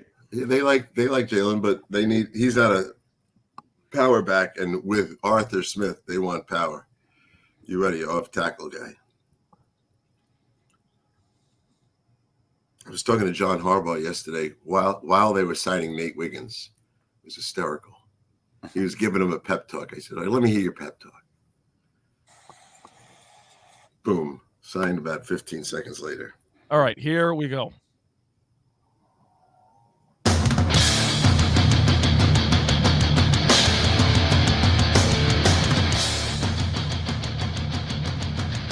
You are listening to Miller and Moulton, exclusively on the Florida Sports Network. And now here's Mark Miller and David Moulton. Having a lot of fun on this first Friday of May. We have not one, not two, but three poll questions. It didn't start that way. Our poll question is just kind of a spring, summer bucket list. If you can only go to one, what sporting event would you go to? The Derby, the Indy 500, Wimbledon, or the Open Championship? I made the comment that I don't like mint juleps, and for that matter, I don't like the pimento cheese sandwich at the Masters. Mark is appalled. He's looking for a new co-host. But until he finds one, he put out the poll question basically, David hates mint juleps, do you? David hates pimento cheese sandwiches, do you? I'm doing a lot better in these poll questions than you'd like. Early voting, just so you know. I'm voting right now. Okay. That's Pat Kirwan, by the way, who I'm guessing is on Mark's side because he's always on Mark's side. NFL Radio's moving the chains. CBS's NFL Today show. Pat joining us once again, courtesy of Pinchers, Tampa to Key West, all points in between. Pinchers, because you can't fake fresh. Plus, you like your bourbon, don't you? Forget it. You're not influencing me. I'm going to the Open. Oh, okay. I've been to the Open, and that's the one I'd like to go to again because Americans like golf. But over there, it's religion, and you have to be with the crowd to understand how in love with the sport of golf they are. And you can't meet any of them without them telling you the history of the bridge, the history of this fairway. The one time I went, I was a guest of someone who was a writer there, and he was a member of St. Andrews, and he gave me a seat right at the final green there. And I sat next to Sean Connery for about 3 hours. Lovely shot. Lovely shot. Well done, you. That's not bad. If you heard it as many times as I did, you would have been able to do it too. And, you know, in 15 plus years of having Pat on the show, I think it's his first impression. All right. So well done. You're right. You're Well right. done. And Sean Connery can bring that out of anybody. That's a great seat for 3 hours. Yep. It was beautiful. And I was privileged to be able to go to it. And what I realized sitting there and walking, I walked the course on Saturday with my buddy. It's everyone really knows the whole history. It's kind of like talking to a Yankee fan who's been at Yankee Stadium for 50 years. He remembers who stole second in a World Series. You know, so that was the part of it I loved the most. And all those guys in their tweed jackets walking around like they just came from church. Pat, the deadline yesterday was of 50-year options. Yes. The 2021 first round, teams had to, by yesterday, either pick it up or say, nope, this is the final year you're under contract, and, you know, we'll deal with 2025 after this season. Pat, only 18 of the 32 first-round picks ended up with their fifth-year options picked up. You study this closely. Isn't that pretty close to average? Yeah, the year before we had 14 not get it. What we've started to do now, look, Leatherwood, of course, was out of football, so he wasn't getting one, of course. But then we did a deal. Bateman did a negotiated 2-year deal that took him out of the list. But we had 13 rejected. And here's the old trend that's really dead. Oh, slip back into the bottom of the first round and get a quarterback so you get the fifth-year option. That doesn't happen anymore.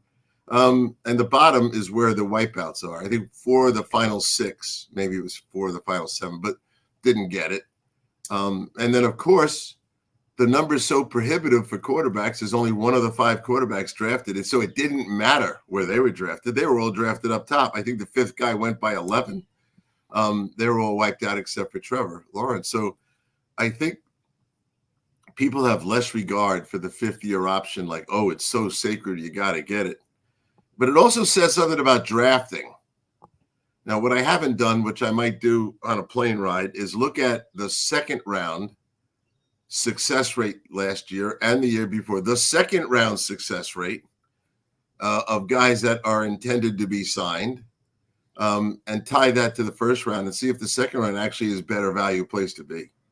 Well, and Pat, I'd be curious what you get out of that, because, you know, the one thing that you've impressed upon me and others have impressed upon me over the years is that these numbers aren't that shocking on the 5th-year option when you think every year that most experts think that there are 20 players roughly that have first-round grades. So the fact that we're getting 14 guys a year roughly that aren't getting a 5th-year option kind of corresponds with how many guys are actually true first-round potential players. Correct. And I think stretching it to 20s is hard. I think most of the guys that do this will say there's 10 to 15 before the line is drawn and you're into a mediocre area. But what did this is the question, what did this year's 5th-year option teach us about this year's draft? That's the question now. 6 quarterbacks are taken in the first round this year. What do you think the number? If you had to bet now, you guys like betting horses, so do I. Bet on those guys, the 2024 draft class of quarterbacks. How many of those 6 are going to get a 5th-year option? Thank you, Mark. Mark, 2. 2. David's that would be my guess. Yeah, but David's thinking about the over, Mark. You just put him in a position to think. Well, I would, because I think the Falcons have almost backed themselves into a corner that Penix is going to have to be a yes. If in theory he's not playing till year 3, they have to make the decision and after year 3. Now, maybe they do like what the Packers did, where technically they didn't pick up the option, but they negotiated, a little 2-year thing, to extend them an extra year. But I mean, I'll go over 2.5, if you will, because I think Penix is going to be guaranteed, if you know what I mean. Well, I don't know what you mean, because if he doesn't play for 3 years, now what are you doing? Well, I understand, but I think he's going to play in his 3rd year. I think they're going to go 2 for 100 with Cousins. They'll eat $10 million guaranteed year 3 and trade him somewhere, probably to replace Aaron Rodgers with the Jets. And then he's not old enough then. So, but anyway, I will go over. But it is fascinating that 3 years ago we had 5 quarterbacks taken in the top 15, and 4 of them didn't get their 5th-year options picked up, and in fact, they're playing for new teams. So, that's crazy. No, and I think we really should understand it's probably going to happen with this group as well. I mean, the success rate at the position is brutal. We've talked about it 100 times. Well, what are we now? We're in May, and here comes the business season that doesn't get headlines, but almost all the personnel people their contracts expire this month. We've already seen Carolina dumping out their pro personnel director and his assistant. There'll be a lot more of those. It's the coaches always worry about the end of the season. The personnel guys worry about the end of the draft. That's when they get shown the door, and we'll see a lot of that coming up in the next 2 weeks. Those guys shuffle around pretty quickly, Pat, or is this career ending to some guys? It's a lot of career ending. Like in coaches, if head coach gets fired, many of them get coordinator jobs. If coordinators get fired, they get position coach jobs. In this business, if you get fired as a personnel director, you're a scout again.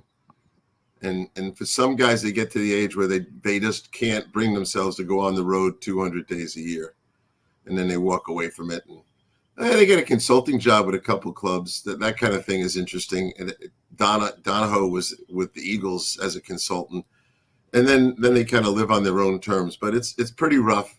The only thing rougher than a personnel guy trying to get back into his career, although Mike Tannenbaum was able to do it, the only thing rougher is the trainers.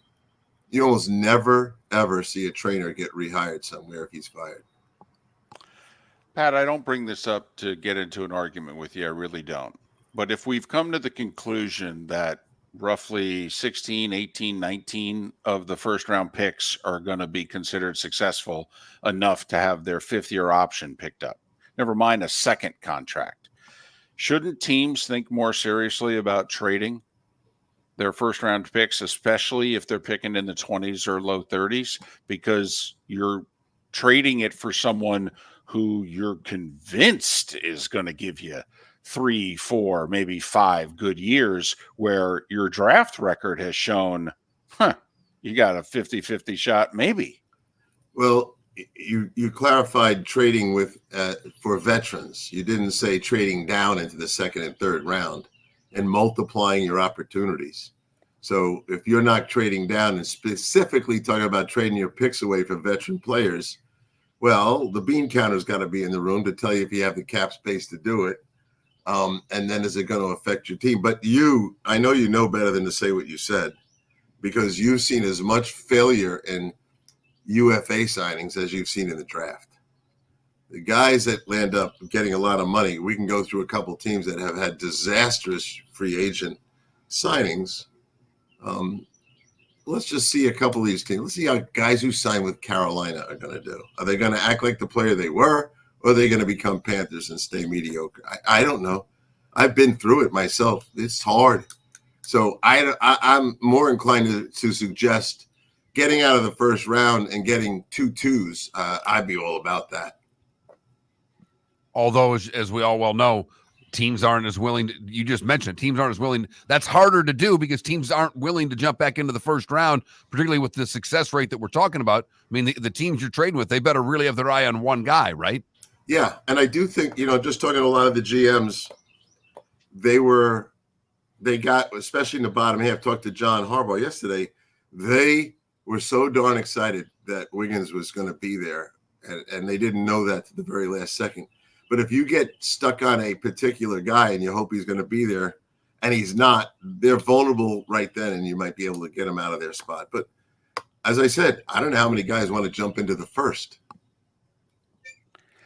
Pat, is it a fair, and we've got, 60, 90 seconds left in this segment. Is it fair to say that, listen, if a guy has his 5th-year option picked up, then that's a hit. And if he doesn't have his 5th-year option picked up, that's a miss? Because there are some teams out there, like the Seahawks are 0 for their last 6 first-round picks in terms of having their 5th-year option picked up. I mean, the Raiders are 3 for their last 12. I mean, that seems pretty damning, right? Yes, it does. And it's your core players that aren't going to be there.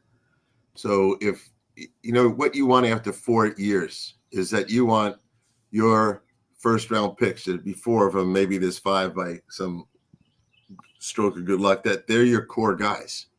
And if they're not, and especially if they're gone completely, you've wasted the currency that the pick was worth.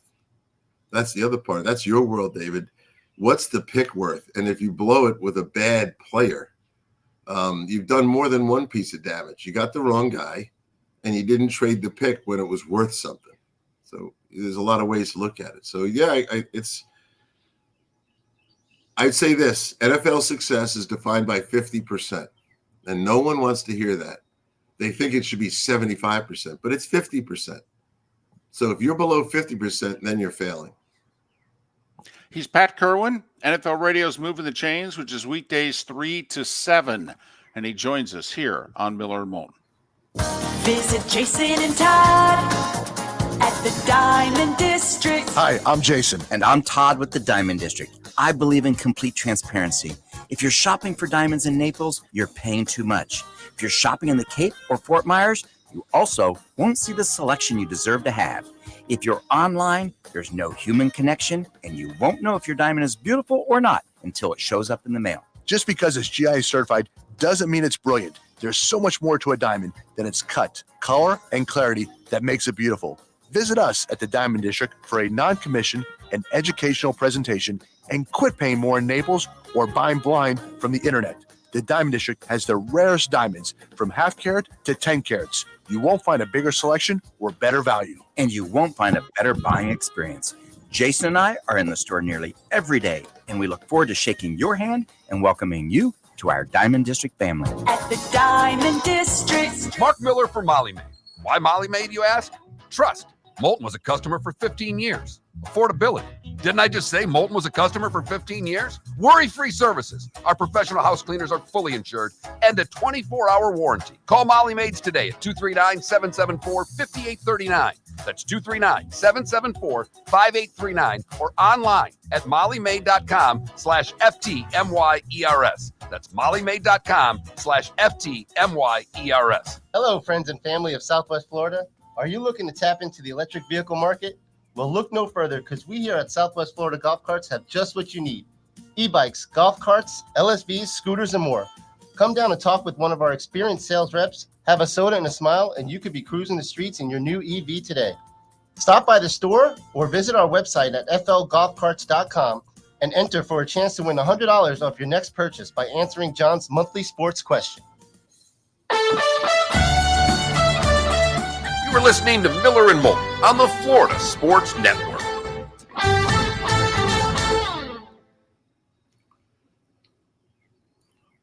What's new, my friend? Oh, mother-in-law's in town. My daughter had her 10th birthday yesterday. Nice. Yep. Those are all good things. That's a lot of fun. Yeah. A lot of fun. Up to double-digit years now. Next thing's teenage. Oh, I know. And she starts the Catholic school next year, Pat. Oh, there it is. Lock her away. Yeah. Right before middle school. Yeah. Wife was nervous about middle school. We planned on doing it for 6th grade. We were at the Mighty Muscles game last summer for one of those, you like they do with the Everblades, raising money for the school. Turns out they're doing the same thing for the Catholic school. We're sitting next to the assistant principal. That was it for my wife. She grilled that lady for 2 hours. I'm like, oh boy. Yeah. That was the end right there. I hope she went home satisfied. Oh, she did. We were at the open house. The one thing the lady said, she goes, you might not want to make till middle school because a lot of people do that. Get her in 5th grade. That way you're guaranteed to have her in for middle. And it was like, okay. It's all the wife needed to hear. It's a beautiful thing. I sent my kids all through Catholic schools. I did it. As did I. Yeah. And I always say the thing, it's not like we didn't try to get away with stuff. It's just all the parents care at the Catholic school. You can't guarantee they all care at the public school. There's a lot of advantages to it. And they know they have the power to throw you out. Yes. We didn't give our public school friends any power at all. No. Your job is to sit there and take it when the parents want you fired.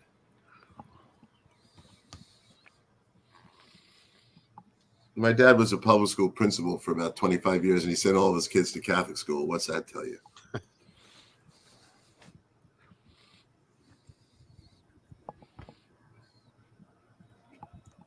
Yes.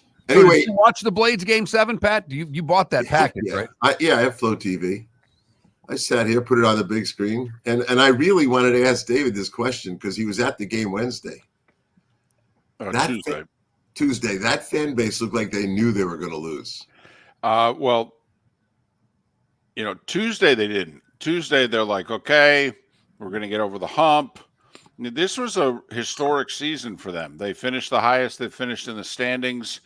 They were in first place most of the year, finished a close second, led the league in attendance at like 8,500 per. I mean, this was over 1,000 more people per game this year than previous. I mean, they thought that they had, this was just going to be one of those special years. And the Blades have the voodoo on those guys. How many times have they ruined them? And that's the other thing, Pat. They were finally going to get. This is the Bills beating the Chiefs in the playoffs. This is the Panthers getting over the Lightning. This will be if the Leafs win Game 7 in Boston. That's what they were going to do here. The Blades are the number one rival of Orlando, but they're also the number one rival of Jacksonville. Even though Jacksonville is only 2 hours from Orlando, they hate the Blades far more than the Solar Bears. Yeah, I believe everybody hates the Blades more than they do. Yeah. For 20 years they've hated that team. Mm-hmm. They are the Yankees of that league. They are hated by everybody else. And I would think half of their players want to play for the Blades. Absolutely. That's why they're hated. So you're right. Yeah. Well, how do you like that? I like Hosang. That damn guy, 44, is some player. You can see why he was in the NHL. The second period thing I find amazing. If we talk to the head coach again, I've never seen anything like that. It's not first period coming out of the shoot and what have you. It's not third period we wear them down. For them to basically score damn near every goal they scored in that series in the second period, I find in a 7-game series, I find remarkable. Yeah, and correct me if I'm wrong. When they were down 3-1 and they won 3 straight, didn't they score 10 goals and give up 2?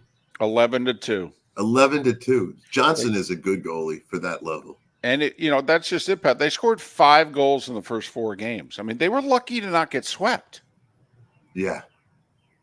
When you score 5 goals in 4 games, they got shut out twice. Yep. And then to score 11 goals in 3 games. That's something about this. I like sports. I like when I see, it doesn't matter what level. It could be little league. Here we go. Guys that find ways to win. They care.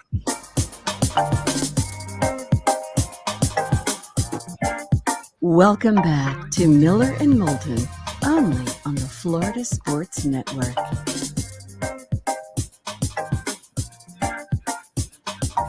"21 minutes past the hour, remaining moments with Pat Kirwan. He of NFL Radio's Moving the Chains, weekdays 3 to 7 on Channel 88 on Sirius XM. Pat joins us courtesy of Pinchers, Tampa to Key West, all points in between. Pinchers, where you can't fake fresh. Pat, San Francisco and John Litch looks like they're not trading Debo and Ayuk now. Are those guys, if you were running another team, would you still be calling them, or are you taking him at his word? Or you think these guys still getting moved? I'd call, if I was friends with John, I'd call him and say, hey, if you change your mind, give me a call. We have some interest. Just put that seed in his head. But they know they couldn't get what they wanted for him. So that's what this is all about. Nobody was offering them. When the first round ended the other day on Thursday night, that was the end of the trade stuff because nobody was going to throw it first, and they shouldn't. There were many, many good receivers in the draft, and their rookie wage minimums deal. There's no reason to go get the other guys. It's a tough position to trade out, because I can't tell you they're elite. I really can't. Ayuk's a good player, and the other guy I love is a hybrid guy, but he drops passes. So are they worth a first-round pick? No. DJ Shark signing with the Chargers overnight. It's a veteran who's been productive. Tyler Boyd's available. We all know Odell's still available. The former Saints receiver is available. The Jags just released Zay Jones. I mean, there's still some quality out there, isn't there? Yeah, there is. So I looked at everyone's depth on receiver. So the average team right now has 11 and a half receivers. Call it 12 if you want. There were like 5 teams that had 9. And you cannot go to camp with 9 receivers. And when you look inside the teams with 9, you realize that Zay Jones is better than their 5th. So what's going on with these mini camps right now this week? And this is the trend that's kind of new, maybe 5 or 6 years old, but a lot of tryout guys. They're not under contract. You want to work them out, but you're bringing them in for the mini camp, and then you're going to decide to sign them after that. So instead of having a one-day workout, they're going to go for 3 days and be part of the whole thing and compare it up to your rookie. So see a lot of that coming up. A lot of teams are doing it. I think 14 teams had less than 80 guys on their roster at this point. Some of them are going to inflate the number when they sign the rookies and all, but a lot of guys are intending to bring tryout guys in. And many of them are veteran guys that are going to come in and try to give it a whirl and see if they can get something going. So the league has an advantage of that still too. So yeah, we'll see some signings after the mini camp, and they'll dump some guys that were signed. You sign a college free agent and he comes to the mini camp now and he's not what your scouts told you he was. They'll dump him right now and sign a veteran. So it's going to happen. There's plenty of veterans still available. Pat, how much, if any, are GMs, coaches, and special teams coaches especially going to talk about changing rosters and the way they assemble their rosters because of new special team rules? I would think that with these mini camps coming, that special teams got to be at the forefront with all the changes. Well, the special teams coach, he's looking for a core. He wants 5 guys that can be on every special team, and he knows that's veterans. He already knows that he's going to have to play 5-6 rookies on kickoff coverage, punt coverage, everything else. That's the unfortunate part. And a lot of those guys never played special teams in college. So he's looking for 5 core guys, and he's fighting for them right now, and he knows who they are that are out there. And in some places, they respond to that. So the second that Cordero Patterson got signed in Pittsburgh, that was signed the same day they voted in the rule about the kickoff new rule. So they responded to it. Then I hear Justin Fields might be back there because it's going to be too deep on these kick things. I laugh about that, but I would say this: people are going to kick to Justin Fields. They're not kicking to Patterson. That guy's one of the greatest of all time. So we'll see where it goes, but I do think they're all talking. Harbaugh talked about it yesterday. He's an old special teams coach. Well, there's a lot of teams that are talking. I think there's been quite a few signings, 6 or 8 that I've noticed in the last 10 days, in which you're like, wow, we're signing special teamers again, aren't we? Yeah, that's the special teams coach looking for core players, guys that never started, that played special teams, maybe 30 plays a game. So they know that. And look, they're so nervous about this kick return. Do you want to, let's say opening day, there's 3 kickoffs returned for touchdowns. Here's what Bill Cowher said. He goes, if anyone does that to us, I'm going to turn to my team's coach and go, screw you and your new rule, kick it into the end zone the rest of the year. So that's what That's fantastic, because that's the coach's mentality, right? If they get burned on it, they're done with it. Yeah. And so how are they going to – it's going to be practiced in walkthroughs.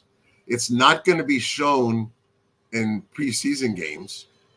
They're not going to show you what they're really doing. And then they're going to start to try to do this. And a lot of us are giving way too much credit to the return unit.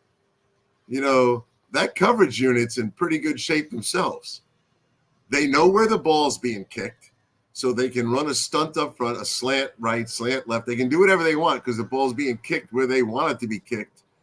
And you're going to see a lot of guys that are pass rushers in some form or another on those units that know how to beat a block.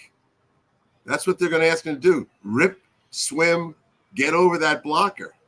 So I think before this is over, you're going to see a lot of offensive linemen on the return unit. Pat, I just sense that this is like a short yardage situation near midfield where the defense is going to have, 10 people in the box and it's either plays are going to get stuffed, or if you hit a seam, you could take it to the house. Like, I think it's going to be very few in between returns in September. I think we're going to get 70% of the returns are going to get absolutely stuffed, but I think we're going to get 10 touchdowns in September. I really do. Yeah, I would hope to see that because that's what they want. What I think is you're not going to – most of us who say that, I'm one of them, believes that they're going to rush 8 of the 10 people to the returner and have 2 back. But in just talking to a special teams coach the other day, I said, come on, don't lie to me. You're not doing that. You're going to have 4 guys go through. Remember, if you beat the guy in front of you, there is nobody else to stop you. So why bring them all through? Send your best 4 rushers through and sink back 6. So I think you're going to see more 2-wave coverage units. Interesting. Because David, if you and Mark and I are picked to go through, and we got pass rush skills and we know how to beat a block, we're going to make the tackle. There's no extra blockers back there. Once you beat the guy in front of you, you're done. You're in. And I think you're going to see a second wave behind it to prevent touchdowns. The thing I would worry about, for what it's worth, is that the returner should be able to beat any of those 4 guys who are all going to be spaced apart. They literally should just be able to run at them, use their speed, and dodge them. So now, in theory, I've got 9 or 10 blockers who could block 6 or 7 guys. Well, I love that you're countering that. That's a good idea, but I'm going to tell my coverage unit we're kicking into the box. So I know your return. You're going to catch the ball outside the numbers on the right side. So my unit knows that. And now if you play defense the way at least I was taught defense, I have an attack player, I have a contained player. So of my 4-man rush, the guy to the outside is going to he's not rushing, he's containing. He's going to force the ball carrier to turn back into my other 3. and keep them on the sideline and try to make sure no one's getting up the middle where all havoc could break loose. He's Pat Kirwan. Moving the chains weekdays 3 to 7 on NFL radio. And he's still insisting on coming on twice a week. We're trying to, give him a late spring and early summer off. And he's like, no. I am on twice a week until the blades are done. Wow. I didn't realize that your appearances were tied to the ECHL playoffs. Bad karma to give up one thing during the playoffs. See, you are superstitious. Just when it comes to his hockey team. Unbelievable. Pat, have a great weekend. Thanks, buddy. Take care, boys. I love it. So, in other words, if Jacksonville had beaten the Blades in either game 6 or 7 this week, this is probably the last week we'd have Pat for like 3 months. David Dwork, talking Stanley Cup playoffs next. Located on the East Trail, locally owned Naples Tiki Bar and Grill is an outdoor eatery next to the Hitching Post Shopping Center. Island-inspired food with a true tiki theme. The best place in Naples to enjoy the beautiful weather in Southwest Florida. The Naples Tiki Bar and Grill offers a great menu for dine-in or takeout. Enjoy our famous pulled pork, huge burgers, and tiki bar cocktails. Don't miss happy hour every day from 3 to 6 and live music 7 days a week. See you soon at the Naples Tiki Bar and Grill, 11498 Tamiami Trail East. The law firm of Michael F. Hornung specializes in criminal defense, DUI, personal injury, nursing home claims, and auto accidents. I'm a former prosecutor with over 34 years of experience. The information I know is information you need to know. If you've been arrested for a DUI, time is of the essence to maintain your driving privileges. Call the law firm of Michael F. Hornung for a free consultation. At the law firm of Michael F. Hornung, we are committed to excellence in your representation. Being a local attorney with local knowledge is clutch to the success of your case. For over 30 years, we have successfully represented the citizens of Southwest Florida. For a free consultation, call 239-437-0095. That's 239-437-0095. Our offices are conveniently located in Fort Myers. Visit online at mfh-law.com. Hello, friends and family of Southwest Florida. Are you looking to tap into the electric vehicle market? Well, look no further, because we here at Southwest Florida Golf Carts have just what you need. E-bikes, golf carts, LSVs, scooters, and more. Come down and talk with one of our experienced sales reps, have a soda and a smile, and you could be cruising the streets in your new EV today. Stop by the store or visit our website at flgolfcarts.com and enter for a chance to win $100 off your next purchase by answering John's monthly sports question. You were listening to Miller and Moulton on the Florida Sports Network.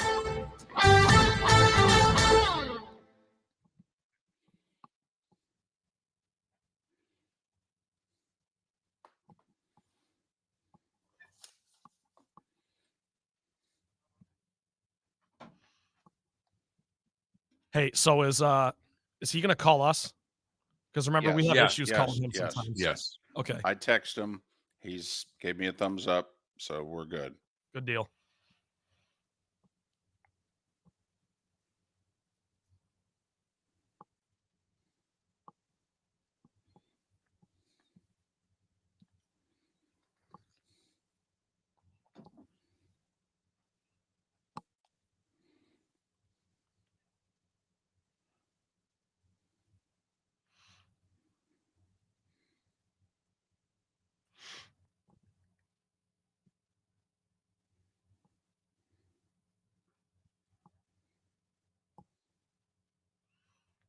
So Seinfeld was on Rich Eisen. I saw the clip on TikTok.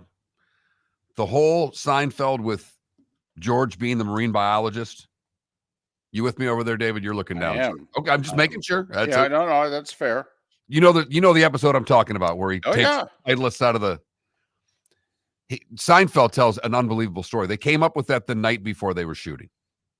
Wow. They did not have Kramer and George tied in together in that episode. And Seinfeld says to Larry David, what if the whale had the golf ball in its blowhole? So they wrote the whole thing. The sea was angry that night, my friends. And so they wrote that whole thing. This is why film sucks and TV's great, is what Seinfeld says. He goes, I handed that to Jerry Alexander there and said, we're shooting this in a half hour, 2.5 pages.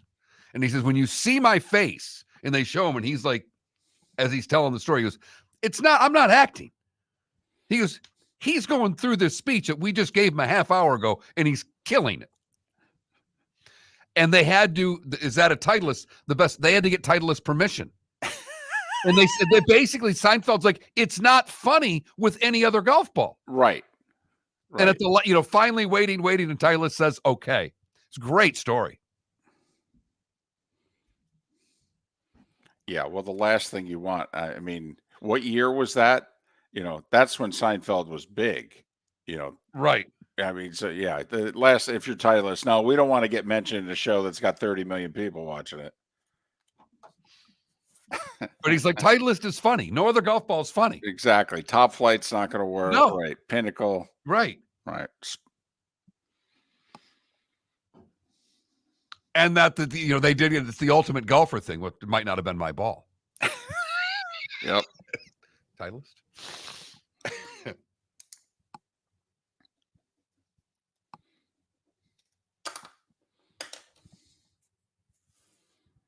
Yeah, 98. Yeah, near the end. That show was a monster. The Seinfeld clip on Larry King at the end. Larry King said canceled. Jerry looks canceled. We're the number one show on television. Are you paying attention?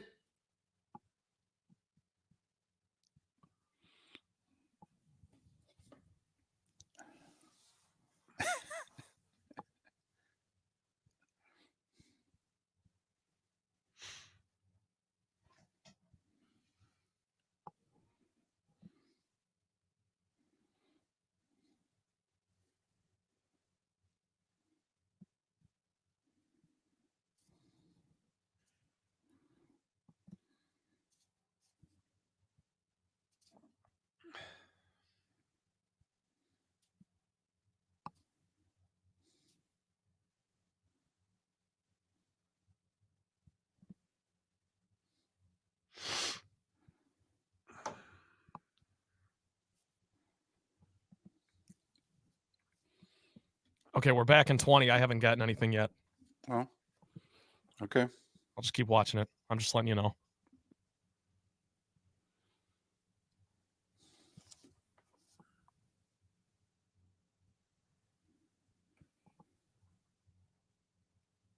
Here we go.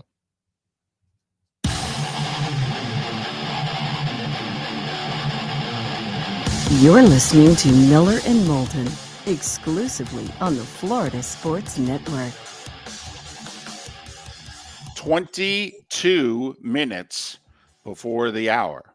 Thanks so much for being with us. Friday edition of Miller and Moulton, millerandmoulton.com, Miller_Moulton on X.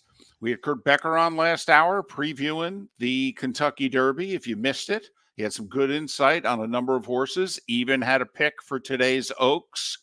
Go to millerandmoulton.com and download what you missed. And you'll probably want to do the same whenever we have David Dwork on. He covers the Panthers for the Hockey News, and he hosts the Hockey Show on the Le Batard and Friends Podcast Network. Follow David on X at David Dwork, DWORK. David, it's David and Mark. Boy, big difference this year to last year, huh? Getting to the second round, sitting around at the beach, your feet up, kind of like last year, right? No, I think they earned it after everything that they went through last year. Now that this year, they're a bit better suited playoff team. They showed that in the first round against Tampa Bay, exercised some demons there. And now they get to sit back, rest and recuperate, and watch a little playoff hockey and wait and see who they play in the round two. So, yeah, it's a great situation for Florida, but I do think that they've earned it and put themselves in it. There's no doubt there, David. Who do they match up better with? Honestly, I really don't think it matters much to Florida just because so much this season has been about them playing their style, them putting out the way they want to control the puck, the way they want to forecheck. And, Boston and Toronto kind of play a very similar game. We've seen it a lot this series. Neither of them are particularly dominant defensive team. Both of them have some very good offensive players, especially Toronto, but nobody's really standing out just because both teams have been fairly even this series, I think. And I think Florida matches up well with both of them just because Florida's going to be able to do what they do as long as they can stay healthy. I don't think anybody down here is particularly, has any reservations about who they'd rather play. They played both of them last year. As Paul Maurice has said a couple of times this week, there's no secrets with this team. They played each other between the playoffs last year and regular season this year. I don't think there's anybody that they've seen in that period, is what he said. So they're really pretty well prepared for whichever team they face in the second round. And I really don't think it matters who they play. I think as long as they stay healthy and they play their game, they're going to advance. David Dwork, the Hockey News, and the Hockey Show on the Le Batard and Friends Podcast Network. Follow him on X at David Dwork, DWORK. Let's just go backwards for a second. Exercising whatever demons existed with the Lightning. You've been with this franchise, covering it for a long time now. How big was the last week and a half for this group and this franchise? Yeah, I think it was fairly substantial. I think you could feel it building during the season. Florida went up and they won twice in Tampa, which had been a house of horrors for this franchise for a long, long time.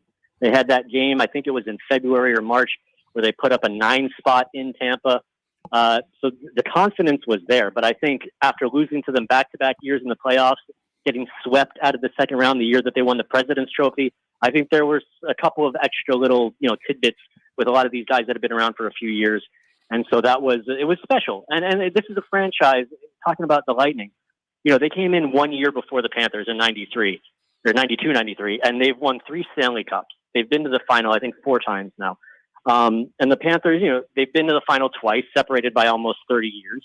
They have yet to win a Stanley Cup yet. So I think that playoff victory and the way that this season is building and the way that this playoffs is hopefully building for the Panthers, I think it was very poetic for them. It was nice to see, David, watching games in Tampa and seeing Panthers fans there and seeing some cheers come out of, because it's always kind of been the other way around for the longest time. When the Panthers play, the opposition's fan shows up. To see the Panthers build that fan base, it's still not there yet, but to have people on the road, it was a little different to see, and it was kind of nice, don't you think? That was great. I just right from from warm-ups, you could see red jerseys sprinkled around the arena, but when during the national anthem, when Panthers fans all yell out red when it gets to that part of the anthem, it felt like a home game, the way that it was like so loud in that building. And as they scored goals, the fans are going crazy. And you did mention the attendance. Right now, Florida is leading the NHL in average playoff attendance. They've sold out their arena every game and then some. I think they're at like 101.5% capacity so far. And, granted, it's the playoffs, everybody's selling out, but this is the Panthers. This is a team that traditionally has not filled their building, and they filled it this year pretty well. I think for a building that's capacity is like 19.5, I think they average over 18.5 this year, which has been a ascending thing for the Panthers. I think if you go back to like 17-18 or 18-19, they were averaging like 14 or 15,000 a game. So it's really been slowly but surely building. And that's South Florida, fellas. This is a place that loves to follow a winner. That's why the Miami Heat have been the most popular team in town, since the 90s.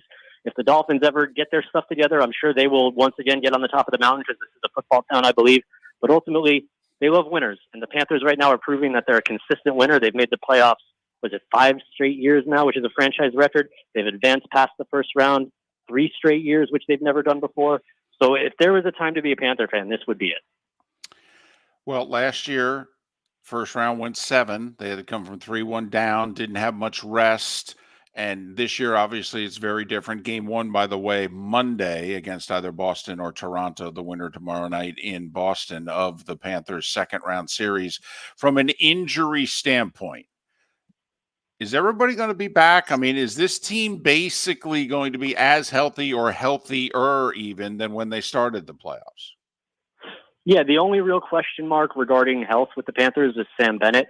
He was injured in Game 2 against Tampa. He took a Brendan Montour slap shot right off like the side of his hand. I'm not sure if it was what part of the hand wrist area, but it's kept him out until now. Paul Maurice did say that Bennett was supposed to skate yesterday, did not end up doing it because he was feeling a little under the weather. But ultimately, he believes that Bennett will be able to return at some point during the second round, is what he told us a couple days ago. So hopefully that rings true. But that's really the only injury issue right now for the Panthers. And just kind of comparatively to a year, losing Bennett is something that I would have said would be detrimental to the Panthers. I feel like Bennett and Barkov have been such key cogs in that forward unit because they're centers, they play multiple roles, and those two lines are really the driving force of Florida's forward unit. Bennett going down had me a little bit concerned, but the way that Anton Lundell, the third-year Finnish center, has stepped up in that role, and that line has not skipped a beat, and Lundell has really just kind of matured as the season has gone on. I think that's kind of the progression that this Panthers team is on, where you've got plenty of stars, you've got your Barkovs and Bennett's and Reinhardts and Tkachuk's, but you've also got guys like Anton Lundell and Eetu Luostarinen that are filling out that bottom half, and Kevin Stenlund, who's been an absolute beast for the Panthers down the middle and on the PK. And that's really the big difference from this year to last year is it's the depth. And it's the fact that they're kind of battle tested at this point. So you say healthy, but this is a team that right now they've got 5 forward lines and 4 defensive pairing lines, and they're as set as they've been. So hopefully for them it lasts because they've worked hard and they've earned it. But yeah, I think they're pretty set right now. I know there's a long ways to go, and we don't want to look back too much, but if you were to name an MVP of the first series, who would it have been for you, David? Oof. That's tough. The names that come into my mind instantly are Tkachuk and Verhaeghe, just because they were consistent. Each of them had points in every game in that series. Sergei Bobrovsky comes to mind just because the goaltending on both ends of that series was just outstanding, unreal, yep. Beautiful. For a goaltender like me, I was drooling. I was in heaven. It was awesome. But yeah, I think probably Verhaeghe. If I had to put my name on one guy, just because he does that little bit extra, where he's kind of that clutch guy. If you need a third period goal, an overtime goal, Carter Verhaeghe almost always answer the bell. And for a guy who's only in his late 20s to already be earning this reputation as one of the most clutch players really in playoff history, I think right now he's up. The only guys that have more overtime goals than him were Rocket Richard and Joe Sakic, which is a pretty impressive group to be in. It's remarkable. Those guys long retired, and Carter Verhaeghe still got probably half his career to go. It's absolutely remarkable. Okay, when we saw that list as well, and we're like, look at the legends. Never mind, you go through the list, David. I don't think Mario Lemieux ever scored an overtime goal. I'm not sure, if Gretzky scored an overtime goal even in the playoffs, or he only scored one. I mean, it's remarkable that he's got 5 now already in his career. David Dwork covers the Panthers for the Hockey News, and he hosts the Hockey Show on the Le Batard and Friends Podcast Network. Follow David on X at David Dwork, DWORK. Are we to read anything at all into them calling up Spencer Knight? And obviously it's not for this year's playoff run, but is that for next year? Is that, a trade value in off season, or, what do you make of them calling up Spencer Knight, who was their backup last year? Now a lot of issues, third string goalie, been at the A. He got called up a few days ago. Yeah, I think that the call up is just because the AHL team Charlotte Checkers, their season ended last week. They got knocked out of the first round by the Hartford Wolfpack. And so Knight is just the first player. I would expect a few more to kind of represent the Black Aces for the Panthers, which is, as you guys know, it's just every season the playoff teams, they bring up their younger guys, kind of like a group to skate off to the side, just in case, God forbid, you have to crack that emergency glass and bring someone in. You've got kind of a stable of young prospects that if you need to, you can dip into. I think Knight coming up is the start of that. I wouldn't read much more into it in terms of this year's playoffs. Again, God forbid you have to break the glass and, the emergency happens, but I don't think he's really in the plans for this year. He's certainly in the plans for the future. You mentioned, last year he left during the season. He had the mental health issues. He left. He got treatment for it. He came back over the summer development camp. He played an excellent year in the AHL for Charlotte. The second half of the year, he was really lights out and put up some impressive numbers. So I would definitely think he's in the future plans for the Panthers, but I don't think his call-up has anything, it's not going to play a big part in the postseason, barring any injuries. I wouldn't read anything into it in that regard. David, enjoy the downtime for, another little while, and the home cooking to start round 2. And hopefully we can talk again, say midway through the either Bruins or Leafs series. Hopefully it'll be another fun series for the Cats so we can keep this rolling. David Dwork, who rolled with the Cats all the way to the Stanley Cup Finals last year. Hockey News and the Hockey Show. So he writes for the News and he talks for the Hockey Show on the Le Batard and Friends Podcast Network. Follow him on X at David Dwork, DWORK. And I'm not saying this as a guy who grew up rooting for the Rangers, but the Panthers have caught a little bit of a break. I believe. The NBA does their thing differently than the hockey. Hockey recedes, which the NBA doesn't do, but the NBA does a 1-8 thing, and the hockey does we get out of our divisions first, and then we meet up in the semis later. Mark, certainly Toronto, I think, has exposed Boston a little bit, in which the thought was at the beginning of the hockey playoffs in the East that we had a big four. In whatever order: Panthers, Canes, Rangers, Bruins. Now what the Leafs have done here in the last couple games without Austin Matthews, now I think we're all looking at the Bruins going, even if they get by this series. I mean, if you're the Panthers and you could pick your second round opponent between the winner of the Bruins Leafs or play either the Rangers or the Canes, who would you play? Bruins Leafs, but it's not by a canyon. Not a canyon, but I do think that, right now, the Bruins, they're not getting, if Marchand's not scoring, nobody's scoring. Pasternak's just completely MIA. He got called out by his head coach after the game. Think about that. Right. That doesn't happen in that sport. No, publicly. He said Pasta's got to do more. Oh, okay. So I just think also, whereas, hockey doesn't do the 1-8 thing. And, I think it's a little, listen, you need shorter series. You need guys not to get hurt. Maybe you need to catch a break with an upset. If you're going to win the cup, you want it to be as easy. We know by the finals last year, the Panthers had no gas. Hey, everybody was hurt. They had no gas left in the tank for Vegas when they got to the finals last year. I think more than the opponent, that the Panthers created their own break because they took it to the Lightning and got this series over with in a hurry and don't have to worry about injuries, and they can rest themselves. Now they're going to catch whoever it is, Toronto or Boston, on short rest for game one. They should have an advantage in that game from a health standpoint. They're going to be in a lot better shape. It'll be interesting if Toronto's going to have to play a game 7 without Austin Matthews. And now I guess they're changing it from illness to injury. The team isn't, but people covering the team is saying now it's an injury. Okay, thank goodness. Right. I had read where they said it would be reckless to play Matthews in game 6. That's an injury. That's not an illness. Right. Then why did the Leafs say illness? No idea. Because it did not make him look good for a game and a half. No, they've actually put it back to a hit in game 2 that they've narrowed it in on. So right. So, and no idea if he'll play game 7, but the thought is if they get to the second round that he should be available. We'll see. But got to like the Panthers' chances of getting to the conference finals at the very least. Absolutely. I'd like the chances for the Mint Juleps to get a little better, because right now 64% of you hate him. 3 poll questions today, but 2 of them were my dislike for the mint julep and the pimento and cheese sandwich, and apparently people are backing me on the mint julep. It's not a pimento and cheese sandwich. It's a pimento cheese sandwich, I'm David. sorry. Get it right. Your hatred towards the whole cheese world right now. It sucks. I don't know what to tell you. So go to your refrigerator, get 2 slices of Kraft American, and knock yourself out. And tell me that that's better than pimento cheese. They're probably right next to my Kraft Parmesan cheese, too. I'll just shake the can for you. A little sawdust with that American cheese sounds terrific. Mark Miller for Molly Maid. Why Molly Maid, you ask? Trust. Moulton was a customer for 15 years. Affordability.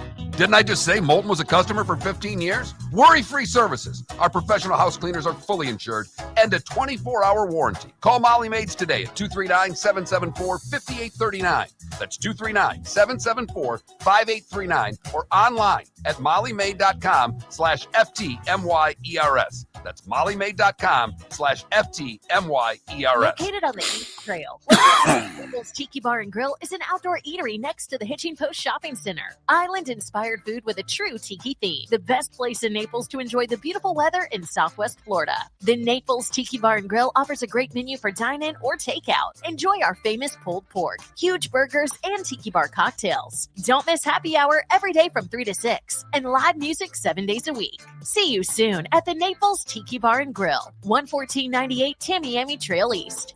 The law firm of Michael F. Hornung specializes in criminal defense, DUI, personal injury, nursing home claims, and auto accidents. I'm a former prosecutor with over 34 years of experience. The information I know is information you need to know. If you've been arrested for a DUI, time is of the essence to maintain your driving privileges. Call the law firm of Michael F. Hornung for a free consultation. At the law firm of Michael F. Hornung, we are committed to excellence in your representation. Being a local attorney with local knowledge is clutch to the success of your case. For over 30 years, we have successfully represented the citizens of Southwest Florida. For a free consultation, call 239-437-0095. That's 239-437-0095. Our offices are conveniently located in Fort Myers. Visit online at mfh-law.com. Visit Jason and Todd at the Diamond District. If you're in love and thinking about a diamond, you'll want to hear from my friends Jason and Todd at the Diamond District. When purchasing a diamond, you deserve a relaxed, stress-free, and educational experience. You want to have a good time and feel comfortable. You want selection, quality, and value. At the Diamond District, you'll get it all. With our team of non-commissioned diamond advisors, no one's in a rush. We care only about you and making sure your needs and wishes are fulfilled. You'll be wowed by our selection of GIA certified diamonds, stunning diamond bracelets, earrings, pre-owned Rolex watches, exotic ruby, sapphire, emerald, and tanzanite jewelry. There's something for everyone at the Diamond District, and all at the lowest prices anywhere. Jason and I love what we do and are in the store nearly every day. We look forward to shaking your hand and welcoming you to our Diamond District family. Visit Jason and Todd at the Diamond District. You were listening to Miller and Moulton on the Florida Sports Network.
Where are you going to watch the Derby at? My couch. You're not going anywhere? No. David? Oh, yeah, my couch. Believe it or not, you know, it's funny. My mother-in-law loves the Derby. Every year, she will be all over me all day tomorrow. What time's the race? She'll want to know, you know, more about the horses. Seriously. And she'll watch all the pageantry too. She does not want to turn it on at 6:50. It is kind of like Super Bowl-esque. Like the stuff leading up to it is interesting. I don't know about you guys. I'll watch more of the stuff leading up to the Derby than I will the Super Bowl. I don't turn the Super Bowl on until 6:10. I don't need to see any of it. What don't we know about that game? Especially with what we do for a living. What don't we know about that game? Well, I plus haven't there's 2 I weeks haven't to watched lead up Super to Bowl pregame. I mean, I turn it on a TV early just because it's funny to see how early they're doing it. Right.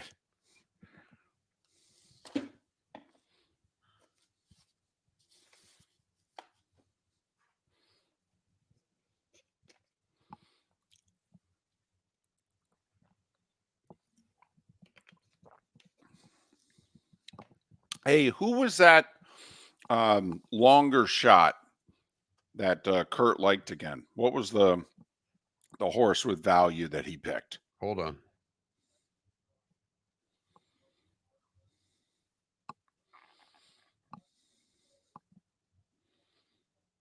Domestic product. Gotcha.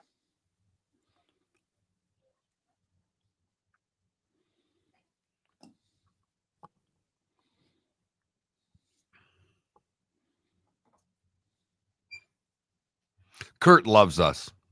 He does. Because I'm sure who's going to win the Derby is about the question. I just pay an ounce of attention.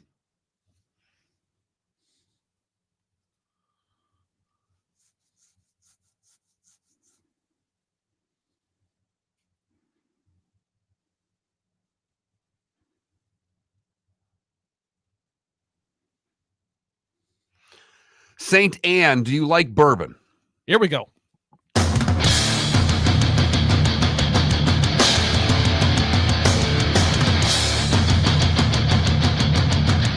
You are listening to Miller and Moulton, exclusively on the Florida Sports Network. And now here's Mark Miller and David Moulton. It is the Diamond District bonus hour for the 239 and the 904. Two corners, if you will, although the state doesn't really have corners. They've got kind of rounded things, but whatever. The 239 and Southwest and Northeast. That's how we roll. Miller and Moulton. MillerandMoulton.com, Miller_Moulton on X. I know there are some corners, but it's just a lot of them. It's nice. I mean, it's not like we're Pennsylvania or the Dakotas. There aren't a ton of corners. There really are not. Okay, but Southwest, Northeast, that applies. 239-904. That's where we're rolling this final hour. So I'm a little taken aback by what's going on with these poll questions. I'm not going Okay, so just to review, we only had 2 poll questions in the first 4 days of this week. We have 3 today. Correct. We're making up. 2 of them, Mark Miller generated strictly out of his angst towards me. Yes. Even put me in the poll question by name. Yeah, David hates mint juleps. Do you? Right. David by the way, also hates pimento cheese sandwiches. Do you hate them or love them? Right. By the way, how's the mint julep doing? The mint julep's getting its ass kicked. Okay. Now, I'm not as surprised about the mint julep because, one, you have to like bourbon to like the mint julep. And not everybody out there likes brown liquor. So I get that. Well, and that's just it with David. It's that simple, right? David doesn't like brown liquor. Therefore, he's not going to drink a brown liquor cocktail. There was a time when, I was fine with brown liquor, but that was half a lifetime ago. So I get that. Not everybody likes bourbon. But this pimento cheese thing has me a little baffled. It's near a 50-50 vote right now because they're wonderful. They suck. Do you like cheese? Listen, we've gone through this. There are things, do you like this? No. Listen, I love the smell of coffee, hate the taste of coffee. All right. I mean, listen, I'm a strange duck. I'm willing to admit that. I am. If you need caffeine, what do you drink? Coca-Cola. Yeah, I drink soda. Actually, that was the most difficult thing about 4 years ago when I had my whole, cancer episode and then found out that my sugar was not where it should be. And they're like, you need to give up soda. And I'm like, what? And they're like, yeah, you can't do. And I guess, losing a kidney, they said you really shouldn't drink dark colored soda. You could drink Sprite, although that's not good for you with your sugar, but you really shouldn't do the dark cola. And I was like, what? Well, I just asked because when it's 3 a.m. local time Right. in Seattle and you're doing the show. I'm not a coffee guy. I'm not a tea guy. So would they let you drink coffee, by the way? They say, was coffee okay and soda not okay? Yes, they would. And I That's a son of a tried. gun, isn't it? I tried. I sipped a coffee during my recovery. Okay. And I listen, and I'm not wishing this, and I hope nobody takes offense at this, but I hated coffee so much. I forget who was in the room with me, but it wasn't my wife. And they said, so, and I said, I'd rather have the cancer back. That's how much I hated it. I would have to think, if you've never really had coffee and trying coffee in your 50s, right, would be something that would be bad. It had been 40 years since I had tried a coffee. Yeah, it's not working. And you would think I would like pimento cheese. Right, you like mayonnaise. I like mayonnaise. You like cheese. I like processed cheese, yes. Well, it's not. See, it's cheddar, and the pimento cheese is usually a cheddar kind of smashed up. Is it really? Because, Yes. man, it tastes so bad. I just figured it was like, It's cheese and mayonnaise. That's why I'm trying to figure out how you don't like it. Those And I two things are don't. part of your food chain. And I love the bread that the Masters has too. It's that soft white bread. I mean, it's like the best Wonder bread you can get your hands on. Hate it. Here's the thing though, if it just wasn't your thing, that would make sense. But you're going as far as to say you actually hate the pimento cheese. It's not that you're just on it; you hate it. No, I would love to go back to the Masters again, and I would literally order every damn thing on the menu except the coffee and the pimento cheese. No, it's awful. Trent, I'm not kidding. I don't give food away. I All know. right? And I come off as a blankety blank. I'm actually a pretty generous person. Okay. People who are down and out, I give money to. Okay. I donate money to a lot of different things. I actually do have a heart. I don't give away food. I don't. Okay. You could lose your hand trying to grab a French fry from David Yes. Moulton. I do not give away food. I'll give away money. I do not give away food. I gave away half a pimento cheese sandwich the first time I went to the Masters. I went, this sucks. You want this? Yeah. Okay. And I bought 2 pimento cheese sandwiches figuring, I'm going to love this. Okay. And so I gave away actually 1.5 pimento cheese sandwiches. Gave it away. Trent, I can't remember the last time I gave away food except for when I went to the Masters. And now, my dream for this show, even though it'll never happen, was to get credentialed to the Masters. Media credentials. It's all I've really ever wanted for the last decade. It's never happened, probably never will. And now it's for sure because of David's claim against the pimento cheese sandwich. Now we're done. It's over. You think they're going to hold that against us? I think they're going to definitely. Well, they may hold it against me, but No, it's the show. No, we're done. It's over. I still know people at CBS. If you want a credential, I could make it happen. I really could. I mean, not to go behind the scenes. I've only been asking you for this for. Well, but here's the thing, though. They're going to expect you to do some work, though. No. That's why I said I want to get in touch with people to get us credentials for our show. I don't want a CBS credential. Okay. No offense. No, we're never going to get credentialed. Hell. I just wanted to know because it's hard enough to find out who the hell it is you try to get credentialed through.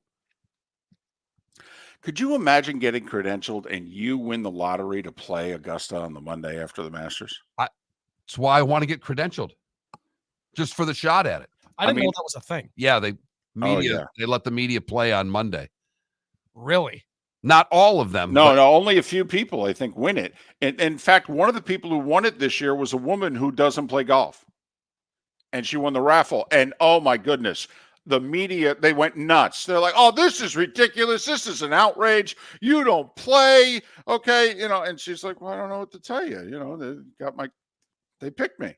And so I've been told your better chances of winning the lottery, you would think, would be after covering it for years. They say your better chances of winning the lottery are early in it because why? You go play that course. You really ever going to say something bad about it? They've got you. That's a good business model. Oh, they got you. Oh, they got you. Big Brother's paying attention. Oh, they got you. But pimento cheese sandwiches and mint juleps. Mint juleps going down hard. Pimento cheese fighting. It's a strong fight. As you would expect, Mark, the gentleman who goes by Buried in Bourbon in our Twitch chat room says mint juleps are amazing. Yes. You think? Buried in Bourbon thinks they're amazing. Might as well change your handle to bathing in bourbon. Baptized in bourbon. Right. So there you go. Go to, that Mark Miller, the David Moulton, Miller_Moulton on X. Vote in our 3 poll questions. The other one is bucket list. You could go to one of the 4. The Derby, the Indy 500, Wimbledon, or the Open Championship. And The funny thing with I think with that question is it just comes down to which sport you're most into, I think. Now, of course, there are people like us that are into all of them and we're just sports nuts, so we would go to any of those. But for me, it's like tennis is the sport I care about the most of those 4. So for me, it's Wimbledon. It's not close. And I would challenge you only because of this, Trent. Golf is the sport I care about more than the others. And the Derby is, so far ahead of the other 3 that it's not funny. But you've been to the Masters. But I've not been to the Open Championship.